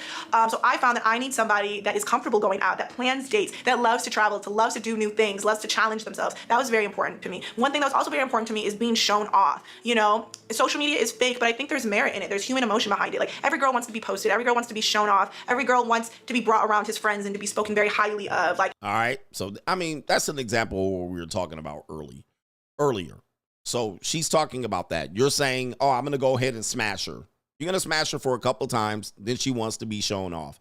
Then she wants to be taken out and treated for things. Then she'll cut you off. If that's what you want, fine. You're just going to have to find another one of these. They're few and far between. All right. Now, in this situation here, this whole thing about manifest, I want you to think about this. These women will get to this point. Obviously, they've given up free sex. They have been somehow manipulated with pookies. And then they'll arrive at this point. Not many women arrive at this point prior to these things. So, yes, they will have a pookie. They will deal with broke niggas. They will pay guys. They will go through what these guys find the ideal situation, which is not many guys are going to get that. So guys will then try to become that, and they will find it frustrating. Then she will get to this. Then she will manifest. A couple of ways they're going to do it is they're going to start getting very spiritual.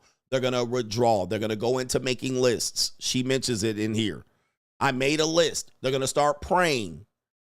They're going to start maybe manipulating you through cooking, matching up your astrology, creating scripts, making sure they don't waste time on guys that are not in the script. Okay?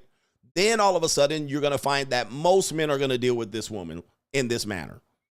Where the small percentage of men, the fine ass players, are not going to deal with them. They're going to constantly jump around, them getting them in their point of this life. All right. Hopefully when she doesn't understand, then she wakes up. You also might have a guy that might be dating her and doesn't take out on her own dates, but she was paying and splitting it 50-50. Then she'll wake up. You also have the Aphrodite. You also have the goddess of, you have pheromones. You have makeup and hair. These are all ways that they're manifesting men on a constant basis. So I'm just warning you men, you guys, when you're dealing with women, you might want to hear some context clues on when she's starting to do this. The first one typically will be around astrology. That's where it's going to be around. Okay. As soon as you hear astrology and what your sign is, you're automatically knowing you're possibly dealing with some manifesting manipulation, right?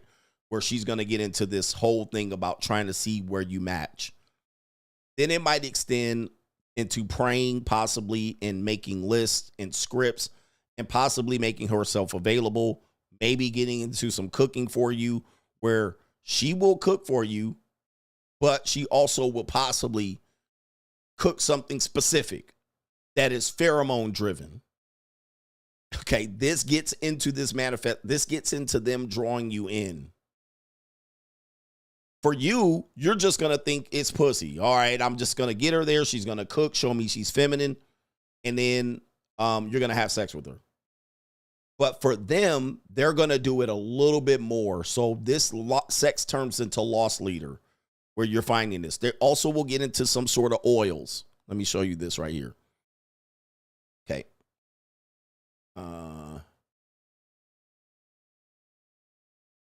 As we guys right here, right here, we know.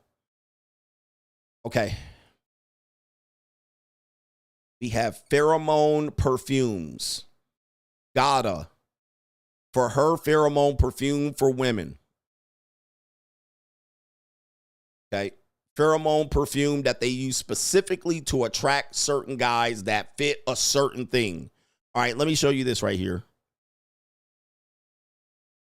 Show you this right here. Right here. Okay, so now you have private part pheromone cologne for women. Okay, you see that's right here? Pheromones for your private parts. Pretty privates. Premium pheromone cologne for women. Some of these things they can put on their yoni. Okay, they can put on the punani right before they fuck you. Now, I'm not saying it works, but we're talking about, yes, it is something that they have a belief in works. There's something called vabbing. Who remembers vabbing? There's something called vabbing. Who remembers vabbing? To show you what vabbing is.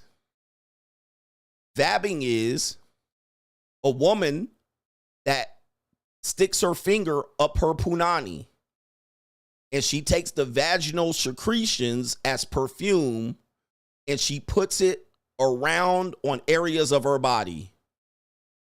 And this is to essentially, it says you put it behind your ears as perfume for attracting others. All right, punani juice. Okay, punani juice. So they're basically sticking their finger up and they're going, putting it here, here, here. And they put it here, here, here. So that, so that when you approach them, you smell that punani.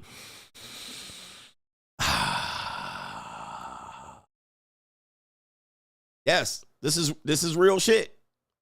This is real shit. Show you here. Vabbing perfume right here is the practice of applying vaginal secretions as perfume, usually on pulse points like the neck, the wrist, and inside of the elbows. The practice said to increase a person's sexual attractiveness. Vabbing started as a popular trend on TikTok in 2022.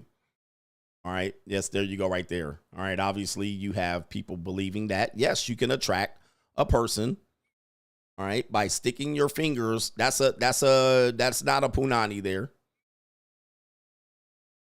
It says right here, 2022 as a way of attracting men. Okay, so yeah, I mean, when you're dealing with women, it's a very more complicated than you talk to them and you talk them out their panties and you get free sex and dip. It becomes very more complicated because they're coming in with a whole nother energy where they're manifesting you and trying to manipulate things and trying to match things, and they're coming in with a whole new energy. So be prepared when she tries to lead you down scripts. These are scripts that she has pre-planned in her head. How many people have dealt with this when you're having a conversation with a woman and it doesn't go her way? She starts saying, you're supposed to say, this is what you're supposed to say. That's a woman that has scripted conversations. She's kind of using this to get you down to where she wants you. Well, this is how you should respond to this. This is what you should do. This is how you should do things. She's scripting things. And she has planned it out, either written it out on paper, or she has also planned it out in her head. That is a way to manifest and get you to where she needs to get you. All right. Creating lists. I want a guy that's this, and this. That's a manifest. All right. Praying. Sierra's prayer. This is a way they manifest. Now, they'll do all of this shit and still pick the wrong nigga. That's irrelevant, though. They'll still give it up. Sierra's prayer. All right, here we go. Here it is right here. Sierra said that she prayed for a God-fearing man who loves children, was worldly, and has wisdom. All right, Sierra's prayer. That's an example of manifesting right there. There's it. Okay, look at all of this shit. I pray the next man of my life, it's a little blurry, will be my husband. I pray he loves me. And okay, I'm gonna have to get a clearer version of this. Let's see here. I'm gonna get a clearer version of this shit. All right, here we go right here. Jesus, I need you. I don't fully understand everything now, but you know you have great plans for me. I'm hurting, but there's purpose in my pain. I need you. All right. Damn, she got a couple of prayers. All right, which one's Sierra's prayer? All right, we got a lot of them. But this is an example of manifesting here. Let me see. Damn, some of these aren't. Oh, here we go right here. This is a clearer version of it. I pray the next man of my life will be my husband. I pray he loves me, leads me, guides me, reassures me. I pray. Oh, by the way, affirmations are also manifesting. I pray that he holds me. I pray that I have everything I want and need in him. Okay, I pray I will love me the way that you love me. Your love is unconditional. You are the way, the truth, and the life, and so forth and so on. All right, so that's an example of manifesting as well. Anybody got that? Anybody got that? That's what's happening here. Meanwhile, you know what men are doing? None of this shit. That's why I want men to understand and be aware of this. You're doing none of this shit. The best possible, you're either running game on her or you're running masculine. Like, that's what you're doing. You're like, I'm going to be masculine and I'm going to put her on my program. That's the best that y'all doing to even come close to preparing with women. I'm going to see if I hang out long enough if she gives me some pussy. I'm going to invite her over after dinner so I don't have to pay for dinner, ass niggas. Like, that is the most that you're preparing to encounter a woman. You guys go in with no, he said, fine ass player game. Yeah. All right, fine ass players. That's about the most you do to go in and prep. Well, I'm going to take her to dinner, take her home, and then try to fuck. That's the best men are doing when they're countering the woman. Meanwhile, she moving fucking rocks and spirits and mountains around your ass. She moving mountains around your ass. She moving whole energies and witches around your ass. She moving the spiritual realm around you. Okay, and y'all over here like, if I show up masculine, I swear men are just goddamn crazy. So you got to know, man, she's conjuring powers against you. And here, let me tell you one more thing. One more thing. If you go to women of different cultures, this is going to increase significantly. Okay. Women of other cultures, like American women, white women, they might get into this a little bit. Black women in the South are going to get into this probably heavy. All right. They're going to be into this like, you know, Erykah Badu bitches. Women in the South. All right. They're going to be in there and they're going to be doing shit. And you're going to be like, what is she doing? And she's standing over there blowing bubbles. When you go into Latina and Asian women, Filipinas, they're going to be heavy on this. And you won't even know it's coming. Haitian women, Caribbean, Mexicans, they going to be on this shit heavy. And you ain't going to have a goddamn clue. You ain't going to know what's hitting you. Right? You going to be getting lumped. And she going to be trying to guide you. She going to be just looking at your ass. Trying to guide your ass. And you're like, what's wrong with this bitch? Right? What's wrong with you? Just chill out. You be like, just suck on this. Okay? Filipinas, Mexicans, you're walking right into the trap. And they just like this the whole time. All right? Putting yoni dab on the back of their neck. The way they pick their clothes, what they pick, their tattoos, how they depict their tattoos. You better pay attention to what's on their body. Their tattoos, yep, that serpent tattoo. You don't know what they're conjuring up. They're literally trying to really get into your mind and your head and your spirit. Watching you while you sleeping. You fall asleep, they just doing voodoo on your ass. So be careful with this. It's not a game to play with. You guys got to know what's up. And let's do the main event and then skedaddle out here. And then maybe we'll have that guy here. Okay. Main event. What things, dating trends are going to be gone that existed in Gen X? All right. So Gen X dating tips. This is by Your Tango, not by CGA. So if you have any dispute, go find them. 6 dating trends slowly disappearing with younger generations. These Gen X dating habits have gone the way of the dodo bird. Okay, so let's see what their Gen says. When Gen X was at its peak of dating, things were different. People just have to understand, things are different. You know, you guys are trying to keep shit the same, and it's just different. That's the way life goes. The only consistent or constant is change. Usually, societies seek to change for the better, as dating traditions from the boomers and Gen X era have adapted to becoming more open, inclusive, and accepting of others' uniqueness, but some Gen X dating traditions we miss and look fondly upon too, despite Gen Z's reluctance to embrace them. What dating tips? What dating traditions are slowly disappearing? The thrill of the chase. That's number one. The thrill of the chase. It's gone. This woman talked about this earlier. Punani worship and chasing is gone. There are still dudes doing this chasing shit to get free pussy as much as they possibly can. But the chase is gone. This woman's identified it. It's not that hard to figure out. You guys that are trying to keep this alive and trying to promote it, it's dead, y'all. It's dead. Nobody trace, and you know, the thrill that woman wants to be chased, the thrill that the man wants to chase the woman. Ring the fucking bell, all right? Not many young people are gonna get on this type of shit, all right? You gotta convince people by showing them fake videos of you rizzing, all right? It ain't it. Most guys they ain't got time. This is life and relationship coach. Some Indian woman knows about the added thrill was waiting for a call, wondering about the next meeting, or gently changing a person's character over time. However, younger generations routinely meet possible mates online ahead of time these days, therefore lessening the sense of surprise. Okay, no matter what these dating coaches say, well, y'all got to meet people outside. Most people still meet online.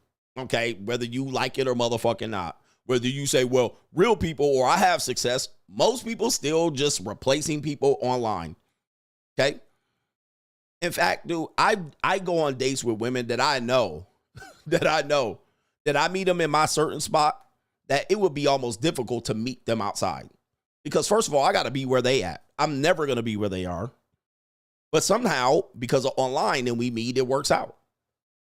We get right to the point and we get right to the, it works out. I'm never going to be where they are. So depending on going outside, you restrict yourself to a less than a mile radius, right? You only have who's in front of you. But because we have availability of many, many people, we can just simply replace people. Okay. All right, this person ain't going. I don't like where this conversation is going. He didn't text back in a fast enough time. Next. All right, so the chase is gone. I know people want to bring this back, but, you know, anybody that's literally trying to promote this, it's not coming back. Okay, let me just tell you. It's not coming back, brothers and sisters. Well, we should make it come back. You're not going to make it come back. Sorry. People have lives now. Women have lives. They have busy things to do. We have busy things to do. We're on the go. Nobody's just sitting around like, So it's not coming back. I've been telling you it's not coming back. And dudes are still telling you to do it. Right? Everybody's replaceable within motherfucking one swipe. All right, that quick. So nobody is gauging in long-term chasing. In Gen X days, people used to long-term chase. Now what we do is spin the block at best. We spin the block. So if you're out here single in the field, you'll fuck with somebody for a short amount of time. It'll fizzle out. Then maybe you spin the block. Hey, how's it going? I got busy and see what's up. You still around? Oh, I got cuffed up. Don't worry about it. Okay, yeah, see you next. Okay, this should be obvious. The next one. Meeting somebody randomly at a bar. Dude, these are all the things I've been telling you. Not many people doing this, y'all. Maybe old generation X people. You know, maybe some dudes that are true players. All right. But guys, the majority of people are not doing this. The majority of people are not doing this. Yes, are people still doing it? Yes, but not like they were doing in the 90s. So anybody encouraging you to, just meet somebody randomly in a bar, niggas ain't, dude, the majority of people ain't even close to doing this, especially Gen Z. Now, are there Gen Z doing it? Yes, but the majority of people are not prospecting pussy like this, or sex, or intimacy, or relationships. They're not doing it. This is a small group of people. And shouldn't even be arguable, but dudes are still going to argue me because you're still out here doing this. All right, that's nice. But everybody knows the nightclub is dead. Overwhelmingly, nightclubs are drying up in Los Angeles, everywhere. They drying the fuck up. They can't even keep the doors open. Okay, they don't have enough people that are willing to go out and do this strip club, bar, nightclub activity constantly. Now, again, I'm going to say here, there will be older people in the dating marketplace that will still probably try to seek this out. So they'll go to a lounge, a bar, nightclub, and they'll still try to feel sexy and dress up. But most people sitting down, they ain't dancing and grinding and twerking. All right, that's gone. All right, and a lot of people will literally try to keep this shit alive by convincing you men to play this true player game. But it's cooked. All right, therapist Gloria Brame observes that Gen X daters tend to focus on finding a spouse or life person in real life locations like a bar or club, and through mutual friends. However, Gen Z has a more casual and flexible dating style. They never knew a time without the internet. That makes them very comfortable having long online relationships before meeting. Texting is a comfort zone for them. Gen Z is overall far less marriage-minded than Gen X. Casual relationships or hookups are fairly standard part of the daily lives, in their dating lives. That's just not going to be something that is going to be, it won't even make sense time-wise. You're like, why would I spend all that time? And of course, the way people treat people in public is shitty. You know, people treat people shitty in public. All right, what is the next one? Believing in a rom-com type of love. Look at what's leaving, guys.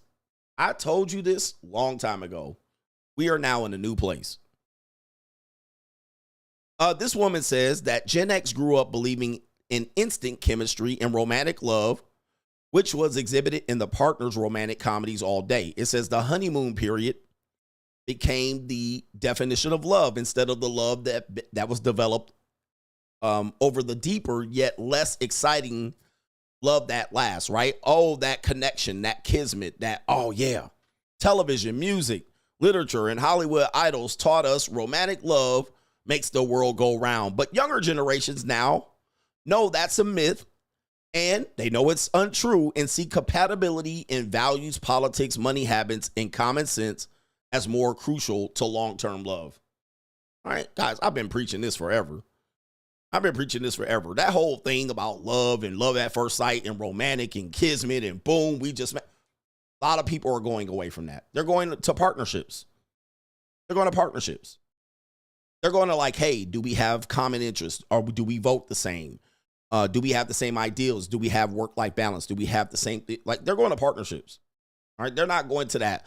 Oh, boy, I love, I thought about her all day in my mind, and you've been running through my mind. That's gone. All right, that shit is cooked. And old people still out here doing this shit. Oh, I'm just looking for somebody that's compatible and we have chemistry, and I'm looking for my soulmate in love. That shit getting cooked out here, man. We also have this right here.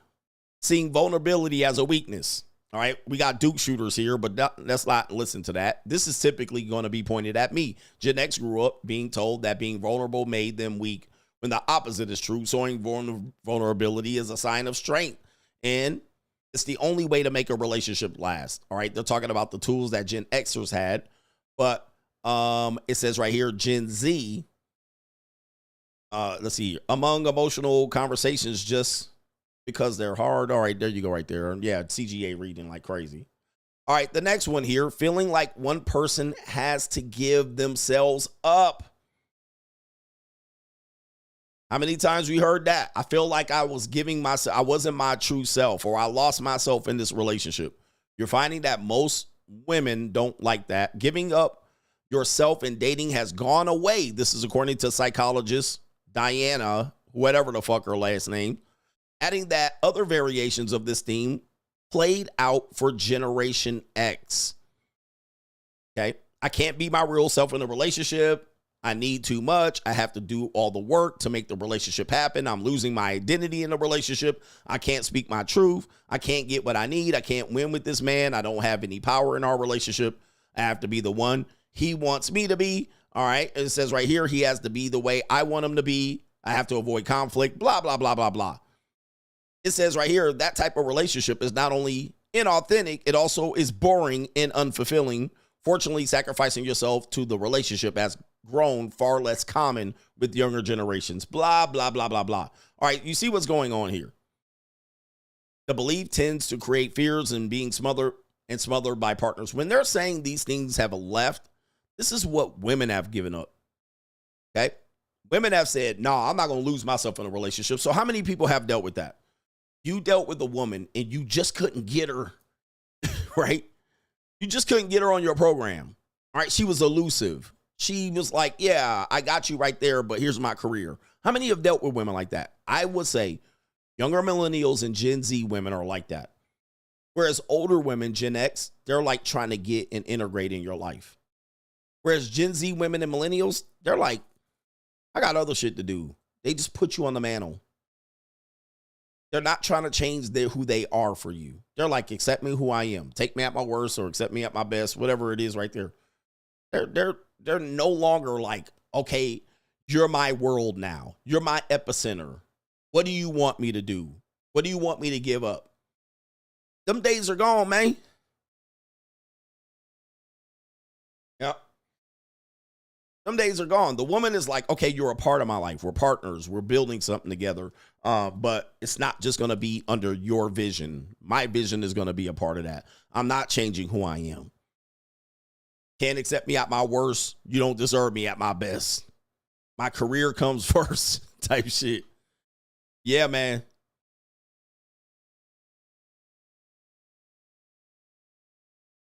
Okay, what's the last one here? Calling someone to set up a date. Gone. All right. I agree with 5 out of 6, but I can see where the one I don't agree with to be true. All right. So I see that happening. Calling someone to set up a date. Have you ever dealt with some old Gen X broad and she says, well, I'm old fashioned. I prefer you call me on the phone and that we talk and set up a date. Gone. All right, gone. Ain't nobody doing that. Ain't nobody calling nobody up anytime soon. Nigga, if my phone rang and it was a girl, I don't remember the last time I talked to a woman that I either dated or fucked that I talked to on the phone.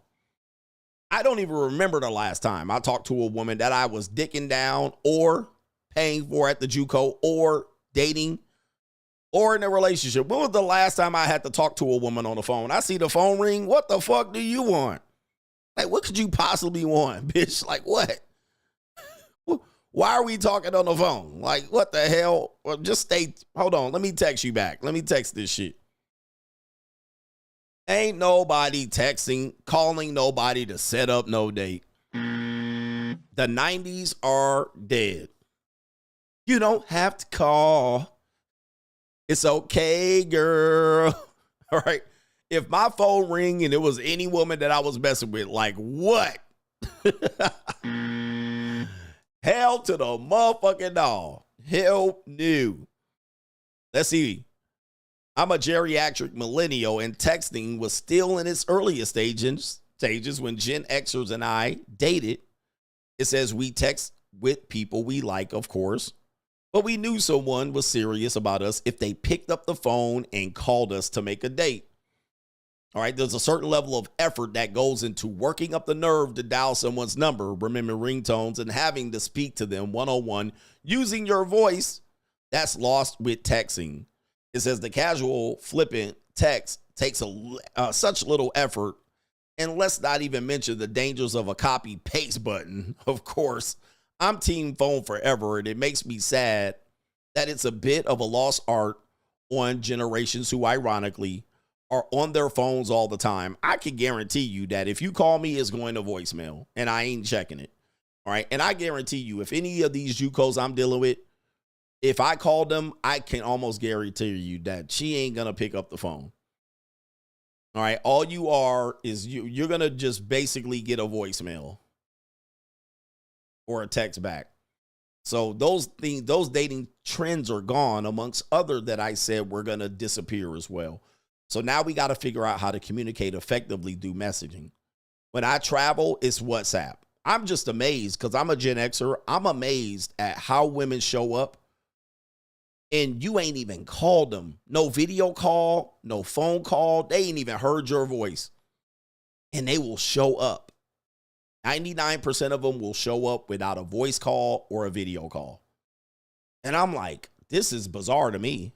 I mean, that's bizarre behavior. That would be something of, bro, y'all crazy. Y'all crazy for doing this. I was like, you ain't even heard my voice. You ain't even seen if I was in a live motion picture. You saw pictures. And they were literally like, that's enough. Click. They will show up. A couple of text messages show up, delivered at your door.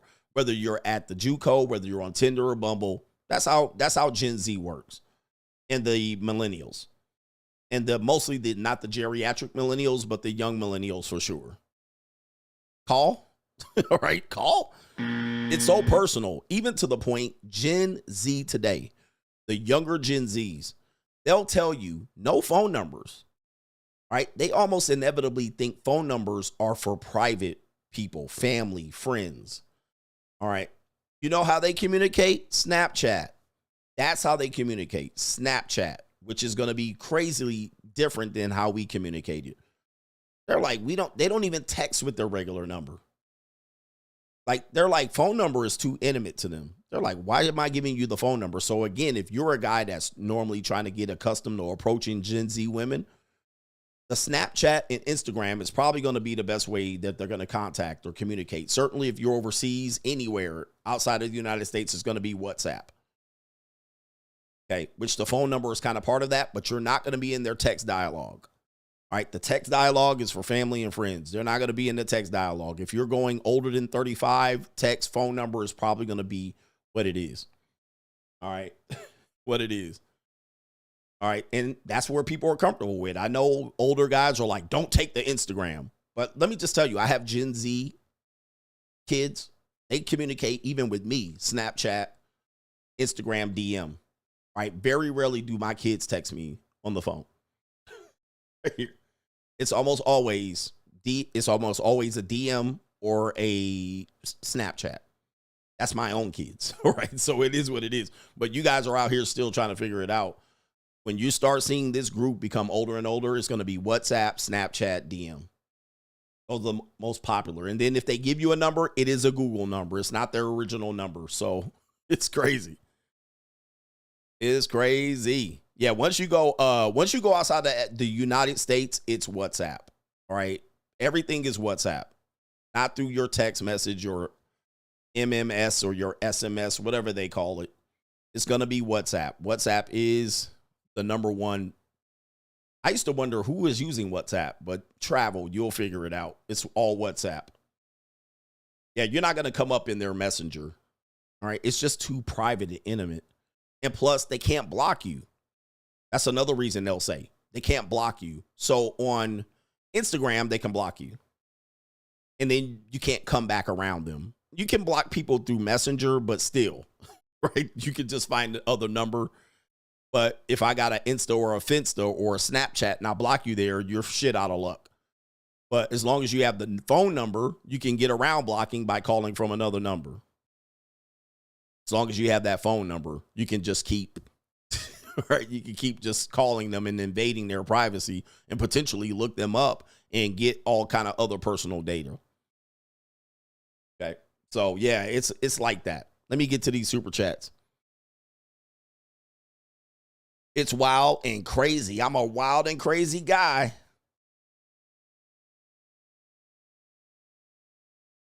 And what do we got here? We got Corey says, I agree with most. I was a guy that asked the JUCO question, but the hunt thrill is fun at times, you must say, especially if you don't something a woman every week or a lot. Yeah, we were just talking about that fun thrill of the chase. And depending on what age you are, the thrill of the chase, the hunt is fun. I don't see it that way, but of course I'm older. All right, so I will give you that. I don't see any fun in the thrill of the hunt. All right, listen. So, you know, we're going to agree to disagree with that. I can understand how a guy could feel that you said the hunt and thrill is fun. I can understand how some guys can feel that way, especially if you're a true player, right? You're successful. You have things that you'll probably have least likely to be rejected. But I'm going to tell you, just from my position, I don't have time to hunt. Okay. And where I would go hunt, my problem is as an older guy, I'm hunting either old, soggy bitches or I'm going to look like a fucking metaphile out near some fucking young person's club. Right. So, yeah, fuck all that. All right. And I ain't staying up till 11, 12, 1, and 2 o'clock in the morning to hunt any goddamn thing. All right. So, you know, even if I showed up in the new city, hunting women is the last thing on my mind. Because I can hunt right here from the palm of my hand. I just don't see it as something that's positive to me. Although, you know, I don't have any problems doing it. I just don't see hunting fun. Right? It's never going to be something that I consider fun. Even if I was successful at it on a regular basis, it would be not very fun. All right, I don't see it. But there is something to be said about people going out and approaching women in that sense and that fear, like, oh shit. Like, you know, there's levels to this hunting thing. Like if I was at Target and a nice piece of woman start hovering around me, okay, that's a conversation. But going out all the time, walking around like, oh, I'm going to start hunting down broads. I don't see it. Now, if I was at the college campus and I was a college student, I would think that. That would be sort of fun. But hunting, nah, I'm not. That's not going to be in my wheelhouse. That could be in your wheelhouse, though. Miles says, Coach, you might need to do a show on how dating coaches ruin men. He says, you've been saying for years, Chad and Tyrone are smashing the slump busters, and that's why they have so much confidence. The ninjas obviously don't know about the health in America. He says most women are overweight. I just would keep breaking this down, and people will say this is not true. But let's just do the sheer numbers as I'm bringing evidence. Number one, the 80-20 rule exists for one reason, to describe that 20% of men are fucking 80% of the women. Just on that alone, you would have to somewhat admit that the majority of these men are banging not hotties. They're banging boogers. And then people will come up here with this idea that a guy's banging hot women, right? Or a series of beautiful women. Okay, that's going to be a very small percentage. So just the 80-20 rule alone disproves this. And we can see this on a regular basis. People are either, the men that are under the 20% are either committed to a not so attractive girlfriend. Every now and then he might get him one. But most guys looking like George Costanza are with a nondescript woman overweight. Okay? They're not with a hottie. Now, every now and then you might find one, catch one. Let's go back to the numbers. Somebody says, isn't WhatsApp your real phone number? It is. But if somebody gives you their WhatsApp, the intention is to text them on the WhatsApp, not take it and go to the messenger. So if you did that, I guarantee you they're going to feel some sort of way about that. So it's their real number, but their intention is to text you on WhatsApp. Now, I use a burner phone for my WhatsApp, so I don't even use my real phone number for the WhatsApp. But please understand, we're trying to give you guys, I can't peel every fucking layer back, but it's quite obvious. If they give you a WhatsApp number and tell you to text them on WhatsApp, and then your dumbass texts them on their phone because you don't like how they're responding on the WhatsApp, they're going to fucking probably block you. Okay? They're going to feel like you violated them. They're going to be like, whoa. You see what I mean? Like, it's not going to be something that like, oh, he was smart. He went and texted me through Messenger. They want you to text them on WhatsApp. The minute you violate that, you literally are going to figure out like, oh, shit, they're going to get into this whole like.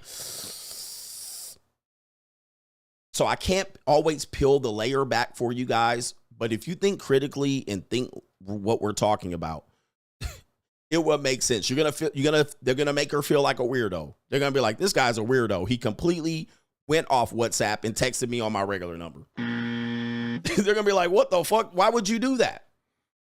Why would you do that? And why would you do that? All right, so back to what he was saying. Let's look at the numbers. 60% of American women are literally obese or overweight.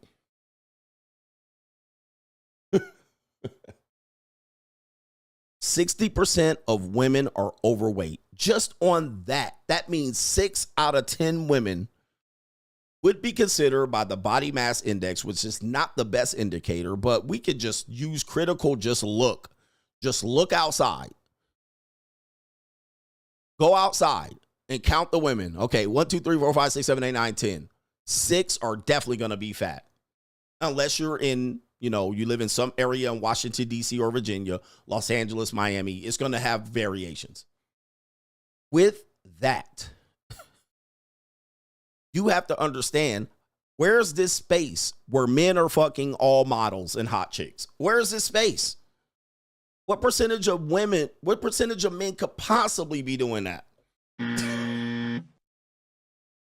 Just numerically. 60% of women in Kansas City, fat and ugly and nondescript. You're in Kansas City.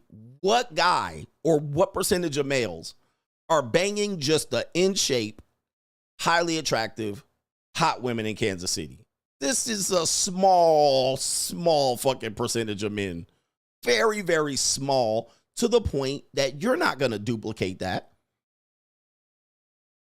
You're not duplicating that. You just ain't that dude. Okay. Just on the sheer eye test, walk outside, look at where there's not a very vast amount of young men that are fucking hot rotations of hot chicks. Right here. It ain't happening. Just then you add the 80-20 rule to that, make it make sense. Make it make sense. What guys do you see a vast group of men with a rotation of 8 women that are highly attractive? No fucking way. Do not sell people this dream. You're wasting your time.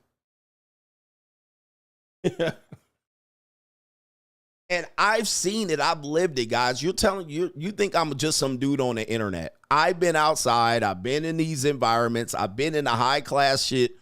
Dude, this doesn't exist where they're just fucking women for free. Highly attractive women and just boning them and running through them. No, athletes don't. No, athletes are not doing this as much as you think. Not today's athletes. Not today's athletes.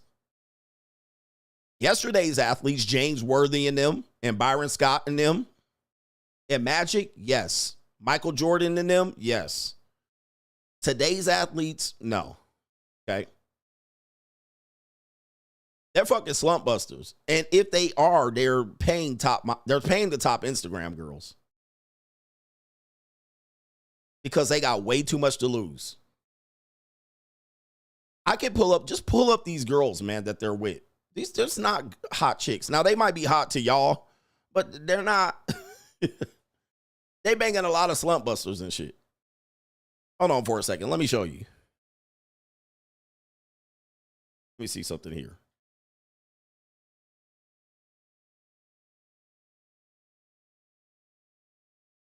This is in your mind, guys. This is in your head. And you guys are literally letting this shit go to your head, and you're letting this shit go unchecked. All right. Now, watch this right here. This is Josh Jacobs' baby mom. This is Josh Jacobs' baby mom. Obviously, you know it's her baby mom right there. Now, let's take a look at the woman. She ain't ugly. I mean, she ain't fine, though. All right, this right here. She's not ugly, but is she fucking knock your socks off like, oh, is she that? No. She regular to me. She's regular to me. All right, now, here's the thing. She also has 2 other NFL baby daddies. 2 other NFL players knocked her up, including Josh Jacobs. She has 3 NFL players that fucking nutted in her and knocked her up. Now, let's look at it again. She's a decent, you know what I mean? She ain't arm candy to me. I mean, I would smash. That's about it. This shit is in your head. Right? This is a woman that he got for free, and unfortunately, she's collecting 3 niggas child support. The other guy is Geno Smith, and the other guy is Eli Apple. That's Eli Apple, Geno Smith, and Josh Jacobs' baby mama. 3. And you, because her head is set on NFL players, you ain't getting no pussy from her. You're getting none. You're going to jump through hoops. In her mind, she's got rich nigga dick pussy. Right? It's in your head, these ideas. Hold on for a second. Let me see this.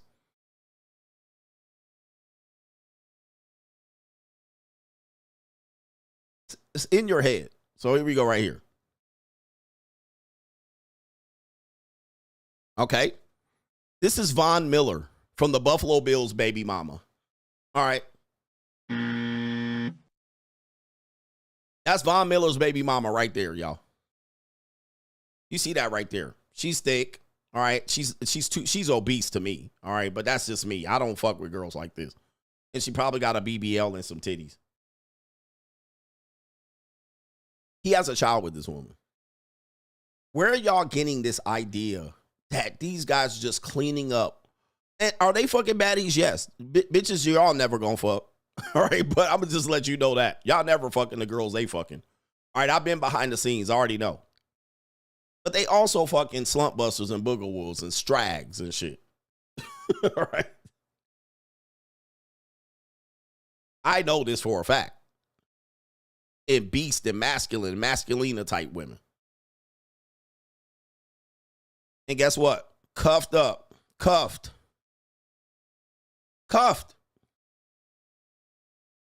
And yes, he's paying. Yes, he's paying. She got this nigga for checks and checks and checks. All right, go right here. And I ain't trying to shit on him. I'm just showing y'all, bro.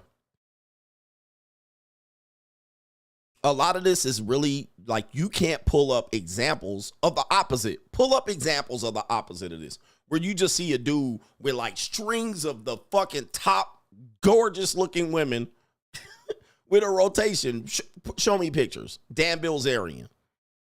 And we know how that went. He can't afford none of them bras no more. Why? Because I'm not saying he paid for them, but they weren't there for free.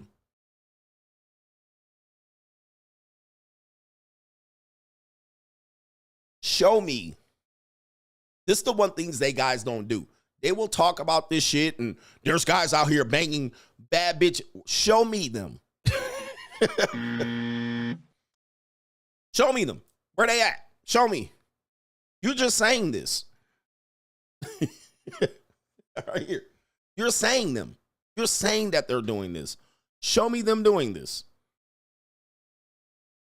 Don't say it. Don't say there's dudes out here doing it. Show me. Because I'm showing you the opposite.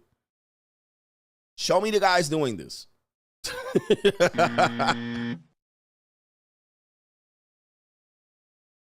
Lil Wayne. Okay.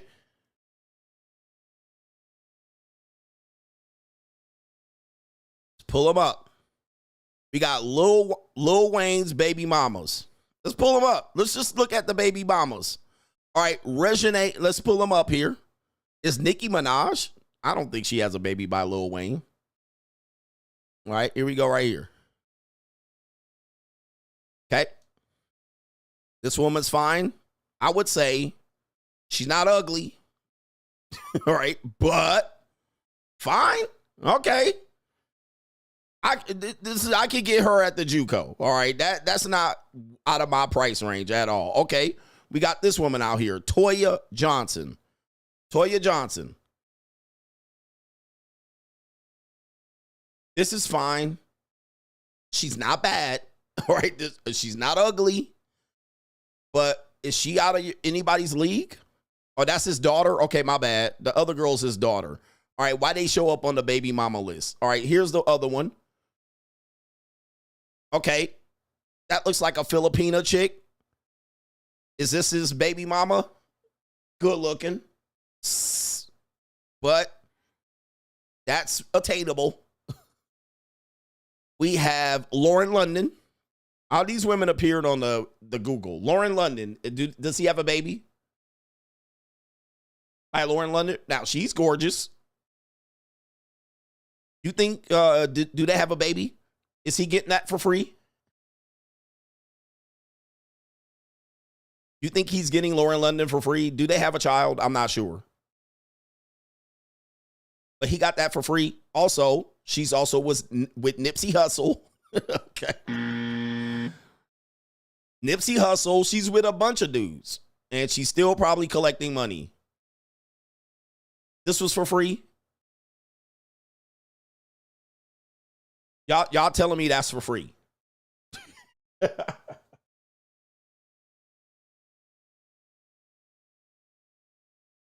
That Lauren London was for free. He didn't spend no money.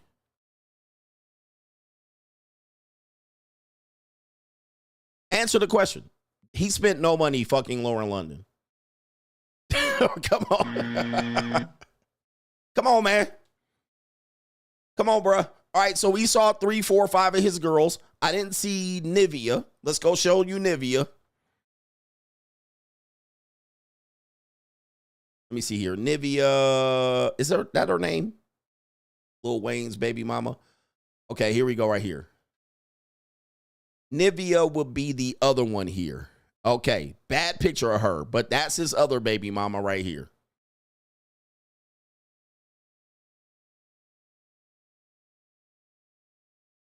All right, what do you think about that? She was good looking back in the day. That's this other baby mama.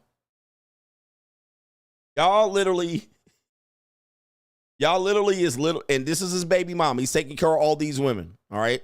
But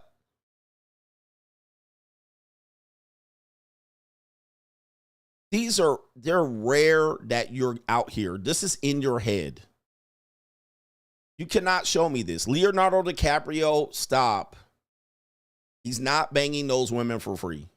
Right? Come on, man. He's not. If he was banging them for free, they would be out here talking.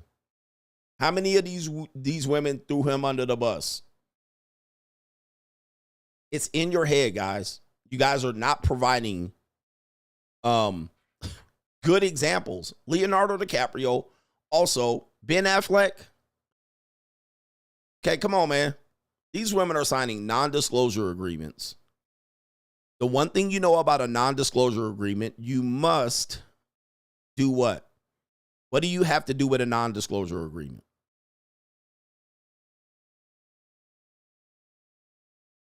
Why y'all keep telling me about Lil Durk's baby mama? All right. What do you have to do with a non-disclosure agreement? Oh, man. All right. So, Jesus. Is that Lil Durk's baby mama? That's his first baby mama before the rap checks came in.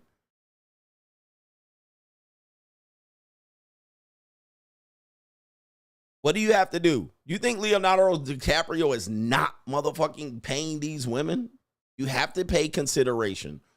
If Leonardo DiCaprio was fucking random women for free, these women will be talking about it everywhere. The problem is we hear nothing. Why? Because he has a non-disclosure agreement. When you have them sign, you got to pay them to be quiet. You got to pay them to be quiet. If you're paying them to be quiet, that's called discretion. That's similar to if you fire a prostitute. The prostitute's not supposed to go outside and tell everybody you hired them. So that's called discretion. The non-disclosure agreement is discretion. That's what you're buying. He's paying. Come on, bruh. Now, I'm not saying he's paying for vagina, but money is being broken. Bread is being broken. Or else these bitches will be talking left and right, and they're not. He got them talk. He got them touch. He like, look, I'll ruin your career. I'll do X, Y, and Z, and I'll sue the pants off of you type shit. That's called discretion. That's called consideration for the non-disclosure agreement. You must pay this consideration. Let me show you this right here. Y'all got me going on here. You guys are not providing me with these examples. It's in your head. Let me see here. Show you this right here. Show you this right here. Kevin Hart reveals ex-assistant signed a non-disclosure agreement in court. Watch this. It says right here. The ex-assistant told Tasha K that she tried, Kevin Hart in his lawsuit said his associate tried to extort $250,000 from Kevin Hart in exchange for the interview. However, she signed a non-disclosure agreement. In the non-disclosure agreement, Kevin Hart agreed to pay Misha $30,000 per year for 3 years. And that is part of the consideration. That is not even just the consideration. That's her income. That's her salary. All right, so let me see if I can find it here where she says right here. He paid her some amount to sign the NDA. Right here. Kevin Hart's ex-personal assistant. That's not what I want right there. That's him suing for $90K. But there is a place where it says that he paid her a fee to sign the NDA. When you pay someone a fee to sign the NDA, you actually must pay them. Because if you don't pay them, the NDA, it's one-sided. All right, it's completely one-sided. So you're paying them saying, you could ruin my life, you could talk. So you signing this is waiving your rights to do this and make money. So I must make that whole. I must give you consideration for signing this. Okay. These things are all in your head, and you mostly don't know what the fuck you're talking about. I lived around people like this. I've associated with people like this. You guys don't know what you're talking about. This is dream bullshit that really frustrates the shit out of you. And it's frustrating you because you don't understand. So you go out there to try to mimic it because you're like, well, he does it and he does it. And you cannot mimic it. You don't realize a lot of these guys are tricking behind the scenes. Right? They're tricking behind the scenes and they're making you believe, oh, she only with him because of money. That used to be a thing. Today, women don't do that no more. They don't do that. They don't just live off of your fame. Now, the 4s and the 5s will do it, but the highly attractive women don't have to do that. They don't live off your fame. They literally like, okay, you're famous. Great. All right, I got a lot of famous dudes in my DM. Now what? Don't let that be why you go out to try to attempt this, because you're going to fall on your face a bunch of times. And you're going to live this existence where you're just like frustrated by this. All right. I'm not telling you have to do it, but guys, this is a false dichotomy where this exists, where they're just banging loads and loads of highly attractive women and you can't keep up. If they're banging all attractive women, trust me, they paid in a multitude of ways. Look at Zion Williamson's girl. And he was paying her.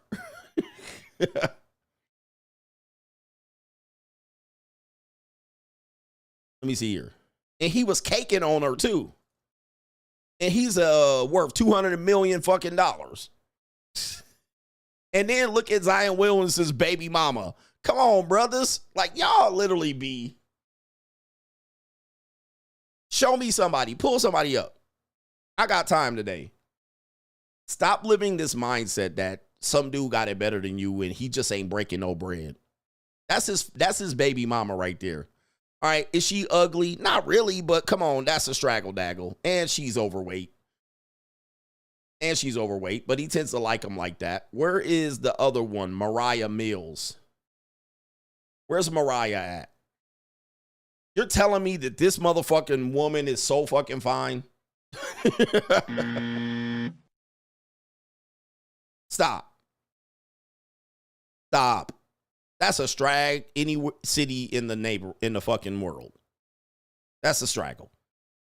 All right, and then you got this woman, Mariah. You're telling me that that's so goddamn fine that they're banging fine women, moles and loads of them?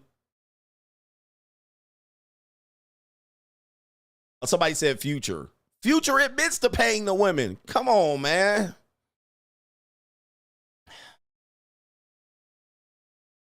Come on, guys. Future admits to tricking.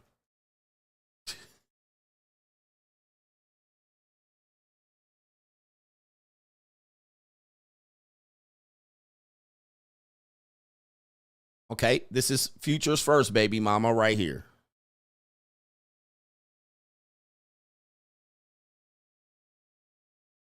Future admits that he's paying. This is not a surprise.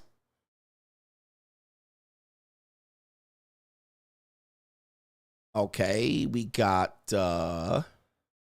Sierra. And there's the other baby mama. Future admits that he spends money on women. All right, come on, guys. That shouldn't be that hard. That y'all really be out here. Y'all live in this world where that's y'all reality. I'm sorry, man. I'm sorry. Right there. That's one of his baby mamas. Is this so loads and loads of beautiful women? I'm not shitting on her, but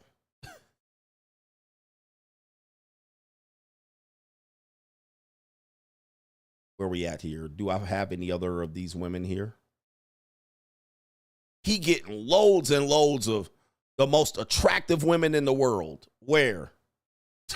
All right, come on. Where? These are regulars. Ronaldo. Ronaldo's not paying women.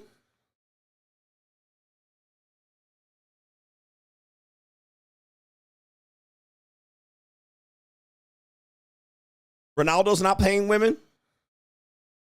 Ronaldo to pay Rodriguez huge fortune every month if they split up. How much? How much is he going to pay her? Let's go down here. $85,000 a month. $85K a month. This woman right here.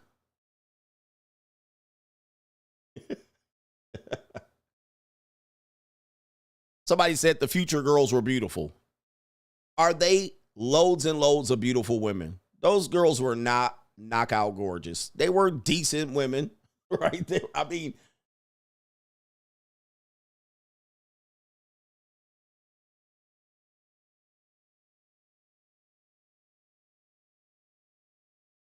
you guys are just living in a world where it just, I'm just going to show you one after one. It's just non-existence. All right. These are beautiful women right here. I mean, are they bad? No. I mean, come on, man. They're good. Look, they're solid. They're solid. These are some of the baby mamas right here. Future's baby mamas.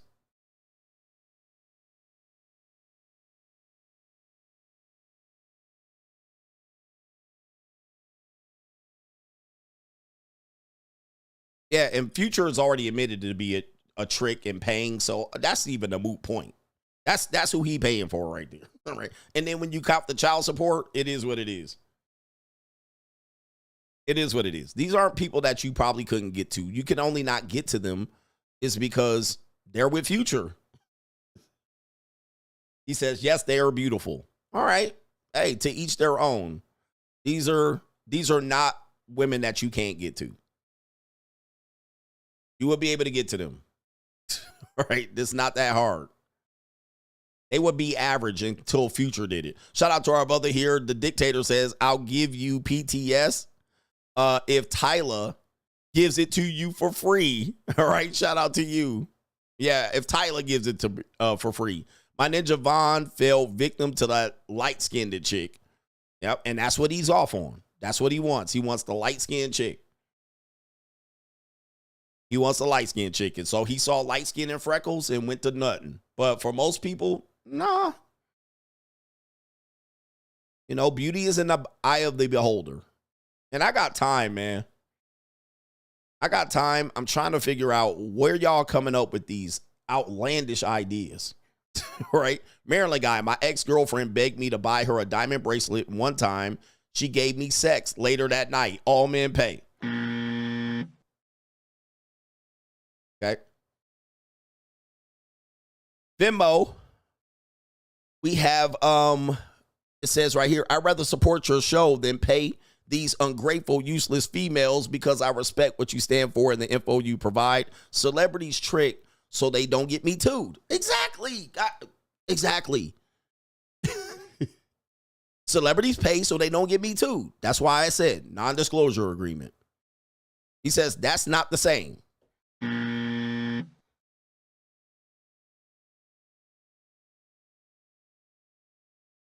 That's not the same.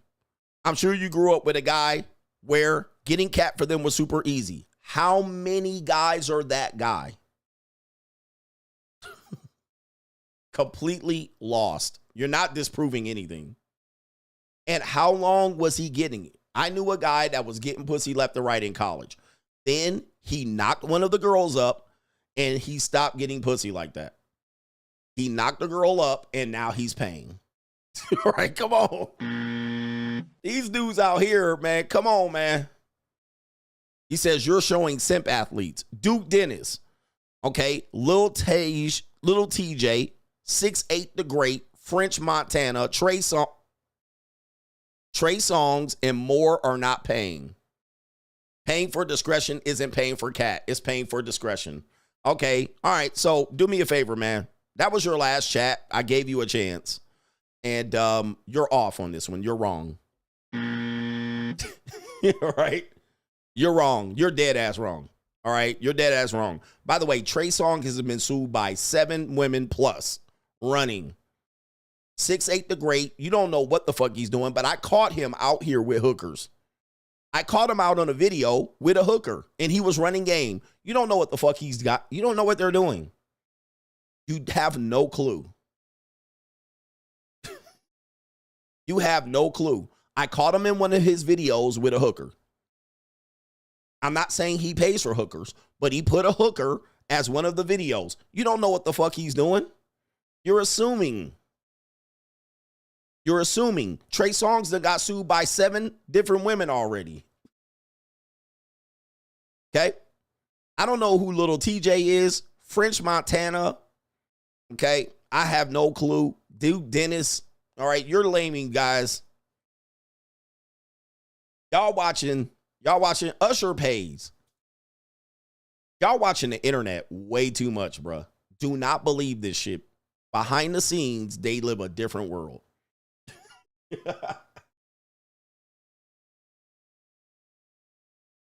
This guy out here, you gotta realize you're being misled completely without information. You're just looking at people videos on the internet and assuming they live that life. You don't know what the fuck they're doing on their scenes, but I have a video of 6'8" the Great with a woman that was obviously a hooker. And he had her on the video as if he was running game. And I called it out. I called it out right there. I was like, that girl's a hooker. Right? But he got you believing that all these women are fawning all over him. I'm sure he's getting his share of free vagina as well. But as he rises, he's going to realize that that's not going to work out. But yes, paying for discretion is why people see hookers. So that counts, sir. If I pay for discretion, if I pay a woman to be quiet, that is paying for pussy.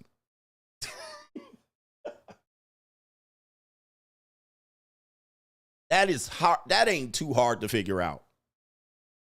Because that's why you're with her. You're with her so that she don't talk. If she talked, you wouldn't be with her. You would go to somebody else. That's paying for pussy. All right, not that hard to figure out, guys, man. This guy out here crashing out. This is the definition of crashing out with no fucking solid information or facts. Just some dudes off the internet he grabbing. I bet you he don't pay. I bet you he don't pay. How do you know? You don't know that. All right, wowzers. Wowzers. Some nigga off the internet. Wowzers, man. This is the all-time crash out. 6'8" the Great. All right. All right. I wish I had time to show you the one video where I was like, dude, that's obviously a worker. But they presented it to you in a way that you thought that he took another dude's girl. And I'm like, dude, you guys don't know what you're dealing with out here. All right. You guys got to really get into the mindset of figuring out and know what to look for so it makes sense to you.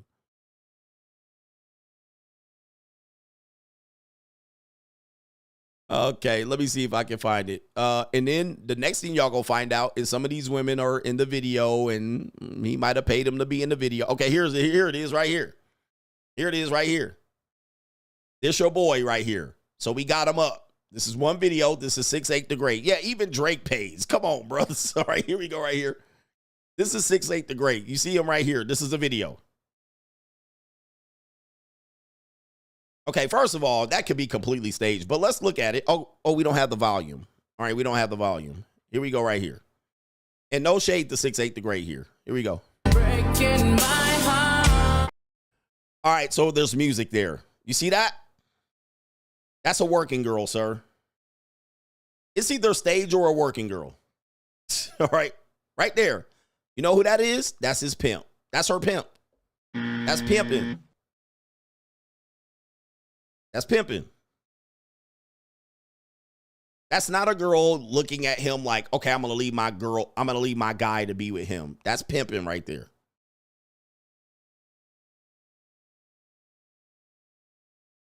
Okay. And they about to run some finesse game on his ass. They see him right there. All right. Big finesse game. That's the 2 holes right there. That was pimping and or staged. Yeah, I mean, completely. I mean, these are the things that dudes don't even look out for. Y'all believe the internet so bad, bruh. So bad. Y'all want to believe this shit so bad that he's just that mind-blowing in person that she would leave this guy for him and he would let it. Poor guys, man. You guys are poor guys. These are rare exceptions. They do not make the rule at all. These men that are like this, that you think or perceive are like this, they are not the rule. These are very far off men that are small percentage of men. And you gotta just realize that. All right, Coach Alini, coach, as a Gen Z that grew up in a subscription-based society and knowing that life is pay to win, even in video games, the only solution is the JUCO and the free agent lifestyle. Unlike the free-to-play Mitches that want free love, I'll happy pay to get exactly what I want. And he says, can you explain why low-class men make their fetish their girlfriend and wives, unlike high-class men that do the opposite? Mitches, but CGA don't like flatbacks because they have big back budgets and you never had a flat back. And he says, what I can't understand and detest about Mitches is that they like things cheap or say you don't need that or money isn't everything. And then they look at things from a price rather than value or return of investment. It's really small-minded and shows their loser mentality. Right? Their whole mind is like, it's valuable because you didn't pay. Like, that's what it is. That's like where guys are resting at. Well, I got something of value that I didn't have to pay for. And then I was like, well, you did kind of. You know what I mean? Like, kind of, I get what you're saying, but you kind of did. but that don't count. So now it doesn't count that it's pay to discretion. One of the reasons why people see working girls is discretion. Not because they can't get it. They can get it at home. They got wives. But they're paying that woman instead of having an affair with this woman at work for free. Right? They can go have an affair with this woman for free at work. But what'll happen? The woman will tell the wife. Somebody else will find out about that affair and tell the wife. So they got to go pay over here. That literally is paying for pussy for discretion. Why do you think people pay for pussy? Because they can't get it? No, they pay for discretion. That's one of the number one reasons why people pay. It's not because they can't get it. They can get it. But they will be like, okay, what's the safest option? Okay, what won't get me sued? Discretion. So yes, you're paying. That is mind-boggling. That now paying for discretion doesn't count as paying. That's literally the definition of why you would pay. My God. Shout out to our brother Macaroni Tony. If these dudes only knew, no dirt on your name, he says, with over 3 decades of proof being responsible hens, he says, relax and take notes. Just 3 decades out here. And we sitting up here going, just fighting it. Fighting it. But, you know, I don't know what to tell. I don't know what to tell, guys. It's a tough situation to be in. But, yeah. It's a bad situation. And again, like I say, you aren't that guy. You're not that guy. So you'll come out and be like, well, Von Miller don't pay and Duke Dennis don't pay. Are you motherfucking Duke Dennis? Are you Duke Dennis? I can promise you, you ain't Duke Dennis. If you was Duke Dennis, you be on YouTube. You ain't Duke Dennis. I ain't Duke Dennis. I'm not even Duke Dennis.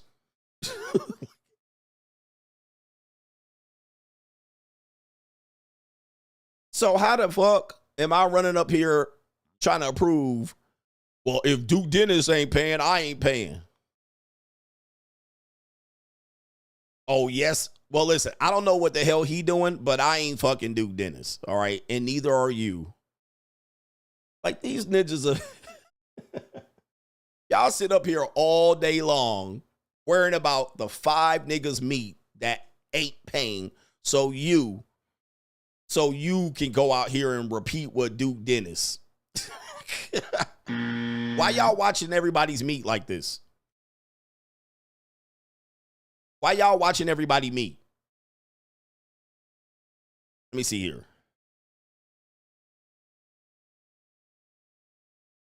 Let me see here. Pull this up right here. Let's see here. I'm gonna do this. I actually did a story on this woman. Okay, so let's pull this up right here. Let's see if I can get the story here.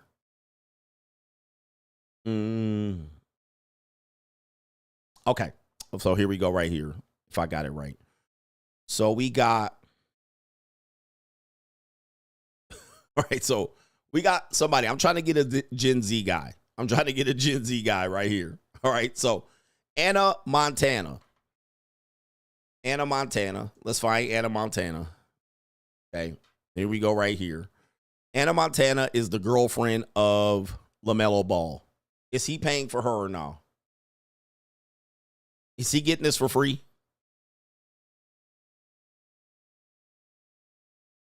He getting it for free because he's an athlete, right? Okay, let's take a look.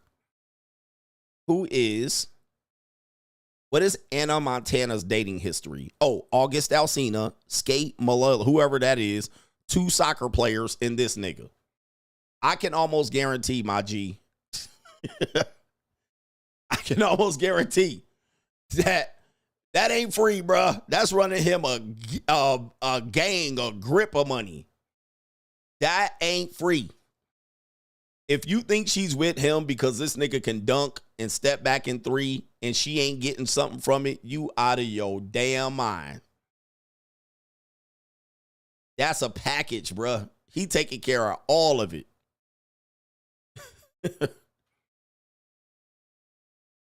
Man.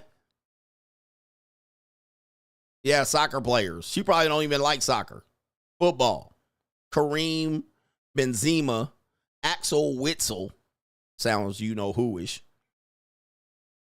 I'm just letting y'all know this is not free, man. It's not free. Stop, bruh. And, bruh, that a lot of dudes done paid for that. Y'all niggas be wildin', bruh. Who else? Who else, man? Who else? Stop thinking this is free and she just there just soaking up. Oh, he can dunk and I'm going to be with him because he can dunk.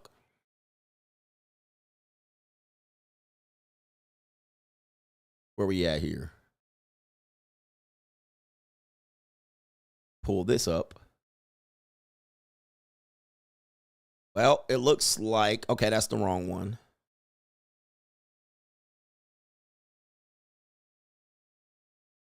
Okay, this is her Instagram. This is her Instagram. Bruh, come on, man. Come on, brothers. Stop. Stop, man. And I don't even like to do this to these brothers like this. Y'all got to stop with the bullshit. Y'all got to stop this fantasy that somehow if you get enough status, you just go jump out here and just, yeah, they're going to be on your neck. They're going to be on your neck. And guys, you guys are talking about shit and they never, have you been on the floor seats of an NBA game? If you haven't, or you've been anywhere near the 100 section, the suites, if you haven't been there, you need to go there. You need to go there. Once you go there, and we talking about floor seats with the VIP where you can walk out the fucking tunnel where the players walk out and the families. When you go there, you're going to see it right in front of your face. It's going to be unmissable. These women are tall, model-esque, beautiful. Dude, let me tell you, these girls know they're dating guys on the teams and the visiting teams. They wait behind the stage. They're not waiting to give them no free pussy if it is. All right, they're literally trying to get them ensnared and shit. These women are players' girlfriends that got their wives over here. They got a girl over here, a girl over here. They're apex predators walking down like crazy.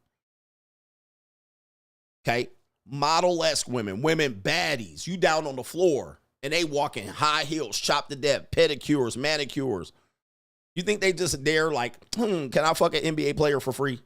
Right? No, sir. They're down there selling pussy on the floor seats. Let me see here.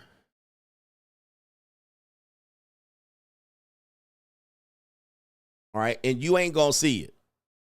You ain't going to see it, but it's going to be wild. You're going to be like, damn. Where's that woman? She was recently talking about this. There was a clip where the woman was like, they selling pussy at the floor seats at the NBA. I wish I could find that clip. This woman was like, they selling pussy at the floor seats. You know I'm the nasty. Damn, I won't be able to find this Bro, shit.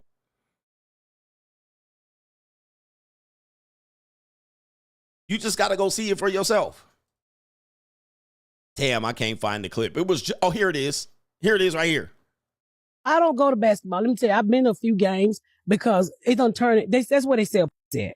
So when you go to a house, get everybody in heels. They down there on that floor in high heels. They stay down there trying to get them NBA players look at. They selling at the house. I don't know why I'm the only person noticing. Maybe because I'm the only fat person that was on the ground. They selling at the basketball game. It's the new prostitution ring. Bruh, just wake up, man. Niggas gonna be in denial. He said they selling pussy at the Hawk game. All right. She said it's the new prostitution ring. I don't go to basketball. And guess what? Shaq ain't say shit. I don't go to basketball. Let me tell you, I've been to a few games because it don't turn it. That's where they sell at. So when you go to a house, get everybody in heels. They down there on that floor in high heels. They stay down there trying to get them NBA players look at. They selling at the house. I don't know why I'm the only person noticing. Maybe because I'm the only fat person that was on the ground. They selling at the basketball game. It's the new prostitution ring. She said at the basketball game. That's on Shaq's podcast, just so you guys know. And he probably didn't say shit because he know what time it is. All right. He know what time it is. He already know this. Let me show y'all something here. I'm going to show y'all. And this has always been the case. I'm going to show y'all this. This so y'all see a nigga been on the floor. Let me see here. Where's my video at? I should be on one of my favorites. Where's the photo? I'll pull this up right here. See if I can pull. All right, here we go.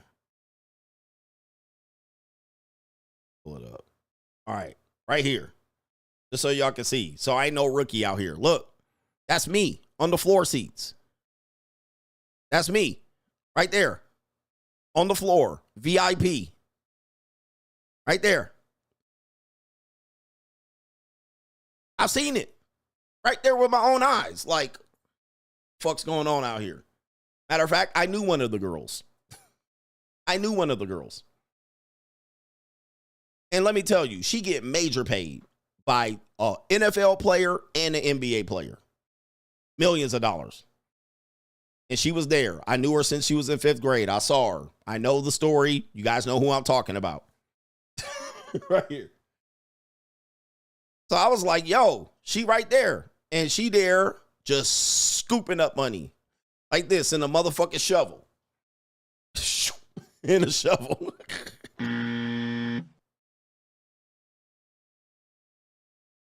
Okay, I seen it. I'm just showing y'all proofs that I live this life.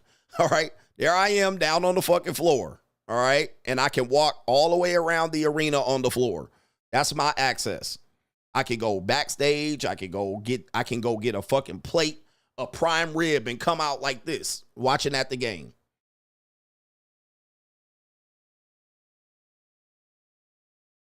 That's how close I am to it. That's how close and that was Los Angeles. That was LA.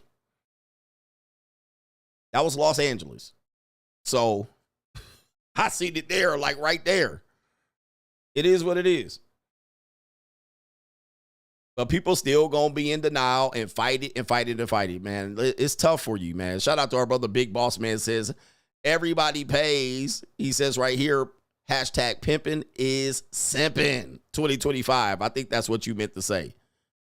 Yeah, man. Kev Brown says, this game reminds me of the magic show. The audience is amazed by the visuals, but unknowingly disregard what goes on behind the scenes. Free agent lifestyle for life. Free agent lifestyle for life. I might say this, and I just shouldn't even say it, but I was on a podcast, and yes, a woman did offer me some punani for payment. But I'm not going to, that's all I'm going to leave it right there. I'll leave that right there for y'all to marinate.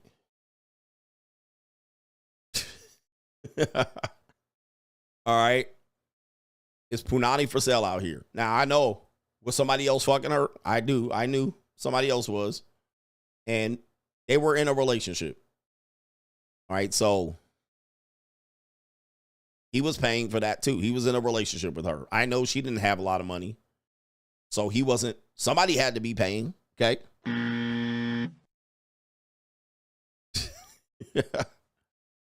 All right. Nah, it wasn't her. It wasn't her. But it is what it is, man. These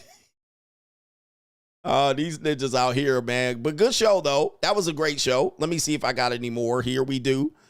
We got our brother here that says, you told me to provide proof of men I'm talking about. I provided the proof. Now it's not none of them. Come on, man. Look up Sky Jackson and her baby daddy and tell me how he's paying for her. If anything, she's paying for him. She's a star actress. Let's look him up. All right, let's look him up. Sky Jackson, baby daddy. Okay, let's look him up. It says right here, Sky Daddy, Okay. Men, thank you for talking. You gave me the, look, thank you for talking. Sky Jackson, baby daddy. First fucking article that comes up. Sky Jackson alone at birth as baby daddy's in jail. Bruh, bruh. You losing.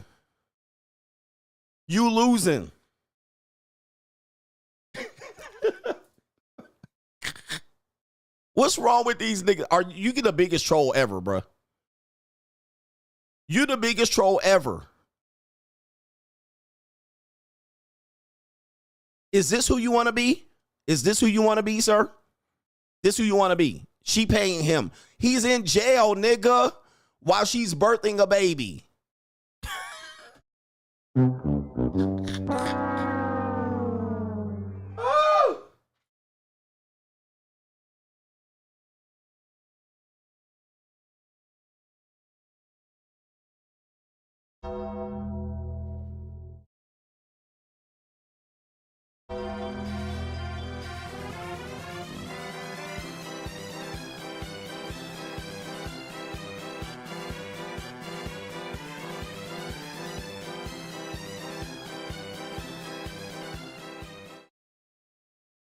Is this who you want to be?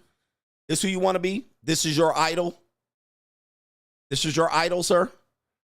This who you want to be, huh? The trolling going crazy. This who you want to be. This is your proof that men don't pay. He gave me the proof of men don't pay. This is who you want to be. A fucking loser. How long you think he gonna be around? By the way, this is new news. Reported. Just so you can see that your timing is amazing. Your timing is amazing. This is literally reported 7 hours ago. Published January 27th, 2025, 12:58 p.m. That's today. Right there. So your timing is impeccable. He's in jail. This is who you want to be, guys. Yeah, he paying in prison. He paying it. This is him paying right here. She probably put his ass in jail because didn't they have a domestic violence? Wasn't she whooping his ass? Oh my Lord, man, give it up. But dude, you paid me $100+ for this. I'm rich, bitch. How long do you think this relationship's gonna last? Sheesh. Y'all literally, this is who you want to be. Y'all got to really consider what you're trying to aim at. I'm trying to aim at what? Not paying. Okay, who are the guys? Show me. Most of the time, it's going to be this type of shit. It ain't going to be no authentic shit. Oh, my goodness, man. That was comedy, and you made me stay a long time, so I suppose. Shout out to our brother, no government name, man, asking the questions. Okay. Turning their fetishes into wives. You guys got to avoid this. You got to avoid this. You're turning fetish into girlfriend and wives. Don't do it, man. Just leave them where they at. Okay. That's why people pay. They have a fetish. They pay for that. Then they go home to their regular wife. This your king, sir? Oh, no. Anyway, shout out to the Coach Gang. We'll be back tomorrow. I don't know what to tell you. Peace.